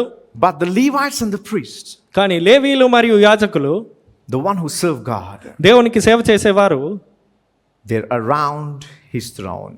ఆయన తన సింహాసనం చుట్టూ వారున్నారు. They're around his throne. ఆయన సింహాసనం చుట్టూ వారున్నారు. It doesn't matter where you happen to be, pitch your tents. మీరు మీ గుడారాన్ని ఎక్కడ వేసినా గానీ But the people who serve God దేవుణ్ణి సేవించేవారు are very closest to his chest. ఆయన తన ఛాతీ భాగానికి సమీపంలో ఉంటారు. వారు You surround towards his heart. ఆయన హృదయం చుట్టూ ఉంటారు. Everybody who's been elected and commissioned ఎవరైతే ఎంచుకొనబడి నియమించబడ్డారో to serve him, ఆయన్ని been సేవించడానికి, called to serve him, ఎవరైతే ఆయన సేవించడానికి పిలువబడ్డారో you are surrounding his place, మీరు ఆయన స్థానం చుట్టూ, ఆయన హృదయం చుట్టూ ఉన్నారు. at his heart, ఆయన హృదయంలో ఉన్నారు. where his presence is. ఆయన సన్నిధి ఎక్కడ ఉంటుందో His అక్కడ priests ఉన్నారు. should dwell around it. ఆయన యాజకులు ఆయన ఉన్న స్థానం చుట్టూ ఉండాలి. వారు The Levites should dwell around it. లేవీలు ఆయన ప్రత్యక్షత ఎక్కడ ఉంటుందో దాని చుట్టూ ఉండాలి. The people who have been elected, ఎవరైతే ఎంచుకొనబడ్డారో, selected, నియమించబడ్డారో, and happen to be called, పిలువబడ్డారో, you are something special, the 13th tribe. మీరు 13వ గోత్రంగా, ప్రత్యేకమైన గోత్రంగా ఉంటారు. Where God says that they should not have inheritance. వారికి స్వాస్థ్యము లేదు అంటున్నాడు దేవుడు. He says you should not divide the land of Canaan and give to this tribe called Levi. లేవి అనే గోత్రానికి కనాను దేశాన్ని నువ్వు విభజించి ఇవ్వద్దు అంటున్నాడు. But కానీ I am the inheritance. Oh God. Hallelujah, I am the inheritance. నేనే వారి స్వాస్థ్యము. In other words, అనగా they're going to distribute me. I am the property. వారు నన్ను సొత్తుగా పంచుకుంటారు. నేనే వారి స్వాస్థ్యము. They're going to partake in my glory. నా మహిమలో వారు భాగం పొందుతారు. In my presence. నా ప్రత్యక్షతలో, In my holiness. నా పరిశుద్ధతలో. If you've been elected to serve God, దేవుణ్ణి సేవించడానికి మీరు నియమించబడితే, ఎన్నుకొనబడితే, or a priest. మీరు లేవీయుడైనా యాజకుడైనా. A priest is the one who serves and does the offering like singing and playing. But a Levite is somebody who happens to serve and happen to do all other kinds of things which are off stage. Okay. యాజకుడు అనేవాడు అర్పణలు అర్పించడం లేదా దేవునికి స్తుతి చెల్లించడం అనేవి చేస్తాడు. ఎవరైతే లేవీయులు ఉన్నారో వారు ఈ యాజకునికి సేవ చేస్తారు. If you've been elected, మీరు నియమించబడితే, ఎన్నుకోబడితే, if you've been called, మీరు పిలువబడితే, you are the blessed 13th tribe. మీరు ఆశీర్వదించిన 13వ గోత్రమై ఉన్నారు. Where your inheritance is Jesus himself. మీ స్వాస్థ్యము స్వయాన యేసుక్రీస్తే. Where his glory is yours. ఆయన మహిమ మీదై ఉంటుంది. His riches is yours. ఆయన ఐశ్వర్యం మీదై His ఉంటుంది. healing is yours. ఆయన స్వస్థత మీదై His ఉంటుంది. wisdom is yours. ఆయన జ్ఞానం మీదై ఉంటుంది. Everything everything that he's got, ఆయనకున్న సమస్తము you got an inheritance in it. దాంట్లో మీరు స్వాస్థ్యం పొందుతారు. So never deny from your calling. కనుక మీ పిలుపును ఎప్పుడు తృణీకరించవద్దు. Accept it. దాన్ని స్వీకరించండి. Take heed to his word. ఆయన వాటను ఆలకించండి. Serve diligently. శ్రద్ధగా ఆయన్ని సేవించండి. And keep on serving him. ఆయన్ని సేవిస్తూనే ఉండండి. Because ఎందుకనగా your inheritance is nigh. మీ స్వాస్థ్యము సమీపంలో కలదు. You are going to inherit his holiness. ఆయన పరిశుద్ధతను మీరు స్వాస్థ్యంగా పొందుతారు. ఆయన మహిమను మీరు స్వాస్థ్యంగా పొందుతారు. ఆయన నీతిమత్వాన్ని మీరు స్వాస్థ్యంగా పొందుతారు. Hallelujah. హల్లెలూయా. His wisdom, ఆయన జ్ఞానము, his understanding, ఆయన వివేచన, oh whatever he got, ఆయనకి ఏవైతే you ఉన్నాయో got part of it. దాంట్లో మీకు భాగం ఉంటుంది. If you've been elected, మీరు ఎన్నుకొనబడితే obey his calling. ఆయన పిలుపునికి లోబడండి. Your preference, మీ ప్రాధాన్యత, your priority మీ ప్రాముఖ్యత is a must to the elect. మొట్టమొదటగా ఎన్నుకొనబడిన పని గురించే ఉండాలి. Because he wants to share his glory with you. ఎందుకనగా ఆయన తన మహిమను మీతో His పంచుకోవాలనుకుంటున్నాడు. name with you. ఆయన నామాన్ని మీతో If his name is పంచుకోవాలనుకుంటున్నాడు. above every name, ఆయన నామము అన్ని నామముల కన్నా పై then your నామము name shall be ఉంటే above everybody. మీ నామం సైతం అందరికి పైన ఉంటుంది. Your name above your company, in your company. మీ కంపెనీలో మీ నామమే పైన Your ఉంటుంది. name in your church. మీ సంఘములో మీ నామమే If పైన his ఉంటుంది. name is above every name, ఆయన నామము అన్ని నామాల కన్నా పై నామంగా everybody who ఉంటే serves him, ఆయన సేవించే ప్రతి who's a ఒక్కరు Levite and a priest, లేవీయుడైనా యాజకుడైనా you are going to share his inheritance. ఆయన్ని మీరు స్వాస్థ్యంగా పొందుతారు. Don't lose your inheritance. Me స్వాస్థ్యాన్ని పోగొట్టుకోకండి. Listen very carefully. జాగ్రత్తగా వినండి. All other tribes have got at least something in Canaan. కనానులో మిగతా గోత్రాలన్నిటికీ ఏదో కొంత భాగం ఉంది. You మీరు don't have anything in Canaan. కనానులో మీకే భాగము లేదు. You got only Jesus. మీకున్నదల్లా యేసే. You got only his kingdom. ఆయన రాజ్యం మాత్రమే If మీకు you ఉంది. lose it, మీరు దాన్ని కోల్పోతే nobody will allow you in their blessings. వారి ఆశీర్వాదంలోనికి మిమ్మల్ని ఎవరు No అనుమతించారు. Reubenites, no Judah. ఏ రూబేను గోత్రం గాని, ఏ Nobody యూదా will గోత్రం allow గాని the Levites in their tents. వారి గుడారాల్లోనికి లేవీయులను అనుమతించారు. They will not share their inheritance with you. వారి స్వాస్థ్యాన్ని వారు మీతో పంచుకోరు. Because it is also the law of the Lord that they shall never lose their inheritance of their fathers. ఎందుకనగా ధర్మశాస్త్రంలోనే ఇలాగ లిఖించబడింది, వారి తండ్రుల స్వాస్థ్యాన్ని పోగొట్టుకోకూడదని. So they will not share their blessings with you. కనుక వారి ఆశీర్వాదాలను మీతో పంచుకోరు. So the only thing that you left with is Jesus Christ. కనుక మీకు మిగిలిందల్లా యేసుక్రీస్తే. The tent that he came and dwelt amongst us. మన మధ్యలో ఏ ప్రత్యక్ష గుడారంలో నివసించాడో అదే మీ స్వాస్థ్యము. A temporary dwelling place. పాక్షిక నివాస స్థలము. As the Shekinah glory came upon the tent, ఆ ప్రత్యక్ష గుడారం మీదకి షెకినా గ్లోరీ వచ్చినప్పుడు, షెకినా మహిమ it వచ్చినప్పుడు, came on the womb of Mary. అదే రీతిగా మరియ గర్భంలోనికి ఆ మహిమ దూరింది. And he took the flesh and dressed a flesh in that dressing room. ఆ మరియ గర్భం అనే డ్రెస్సింగ్ రూమ్ లో తన దుస్తులు మార్చుకునే గదిలో ఆయన శరీరాన్ని ధరించాడు. And lived only 33.5 years. కేవలం 33.5 సంవత్సరాలు మాత్రమే Because జీవించాడు. this flesh is a temporary dwelling place. ఎందుకనగా ఈ శరీరం అనేది పాక్షిక నివాస స్థలము. So he quit that flesh అందును బట్టి ఆ శరీరాన్ని ఆయన వదిలేశాడు. and chose this flesh to dwell amongst it. ఈ శరీరాన్ని ఎంచుకొని దాంట్లో Now నివసించాలనుకున్నాడు. ye are the temple of the Holy Ghost. ఇప్పుడు మీరు పరిశుద్ధాత్మని యొక్క ఆలయం అన్నారు. Ye are the one who is called as the Christ. క్రీస్తుగా పిలువబడుతున్నారు మీరు. You are called as the body of Christ. క్రీస్తు యొక్క శరీరంగా పిలువబడుతున్నారు మీరు. But the body is not permanent. కానీ ఈ శరీరం అనేది శాశ్వతం కాదు. This is temporal. ఇది పాక్షికము. Oh, on that beautiful, wonderful, glorious day, ఆ మహిమ దినాన, అద్భుతమైన మహిమ దినాన I'm going to lose my temporary body నా పాక్షిక శరీరాన్ని నేను కోల్పోతాను. and have my eternal, glorious body, what Jesus is. యేసు ఏమై ఉన్నాడో ఆ శాశ్వతమైన మహిమాన్విత శరీరాన్ని నేను పొందుతాను. Don't lose your glory. మీ మహిమను Don't పోగొట్టుకోకండి. lose your inheritance. Me స్వాస్థ్యాన్ని పోగొట్టుకోకండి. Always ఎల్లప్పుడూ give your first and the best to God. దేవునికి ఉత్తమమైనది, ప్రథమమైనది ఇవ్వండి. Serve him with your mind, your strength, your heart, your money, everything that you got. మీకున్న ఆలోచన, మీ బలము, మీ ధనము సమస్తముతో దేవుణ్ణి స్తుతించండి, ఆరాధించండి, Because మహిమపరచండి. everything he's got ఎందుకనగా ఆయనకున్న సమస్తము is going to be yours. మీదవుతుంది. Hallelujah. Hallelujah.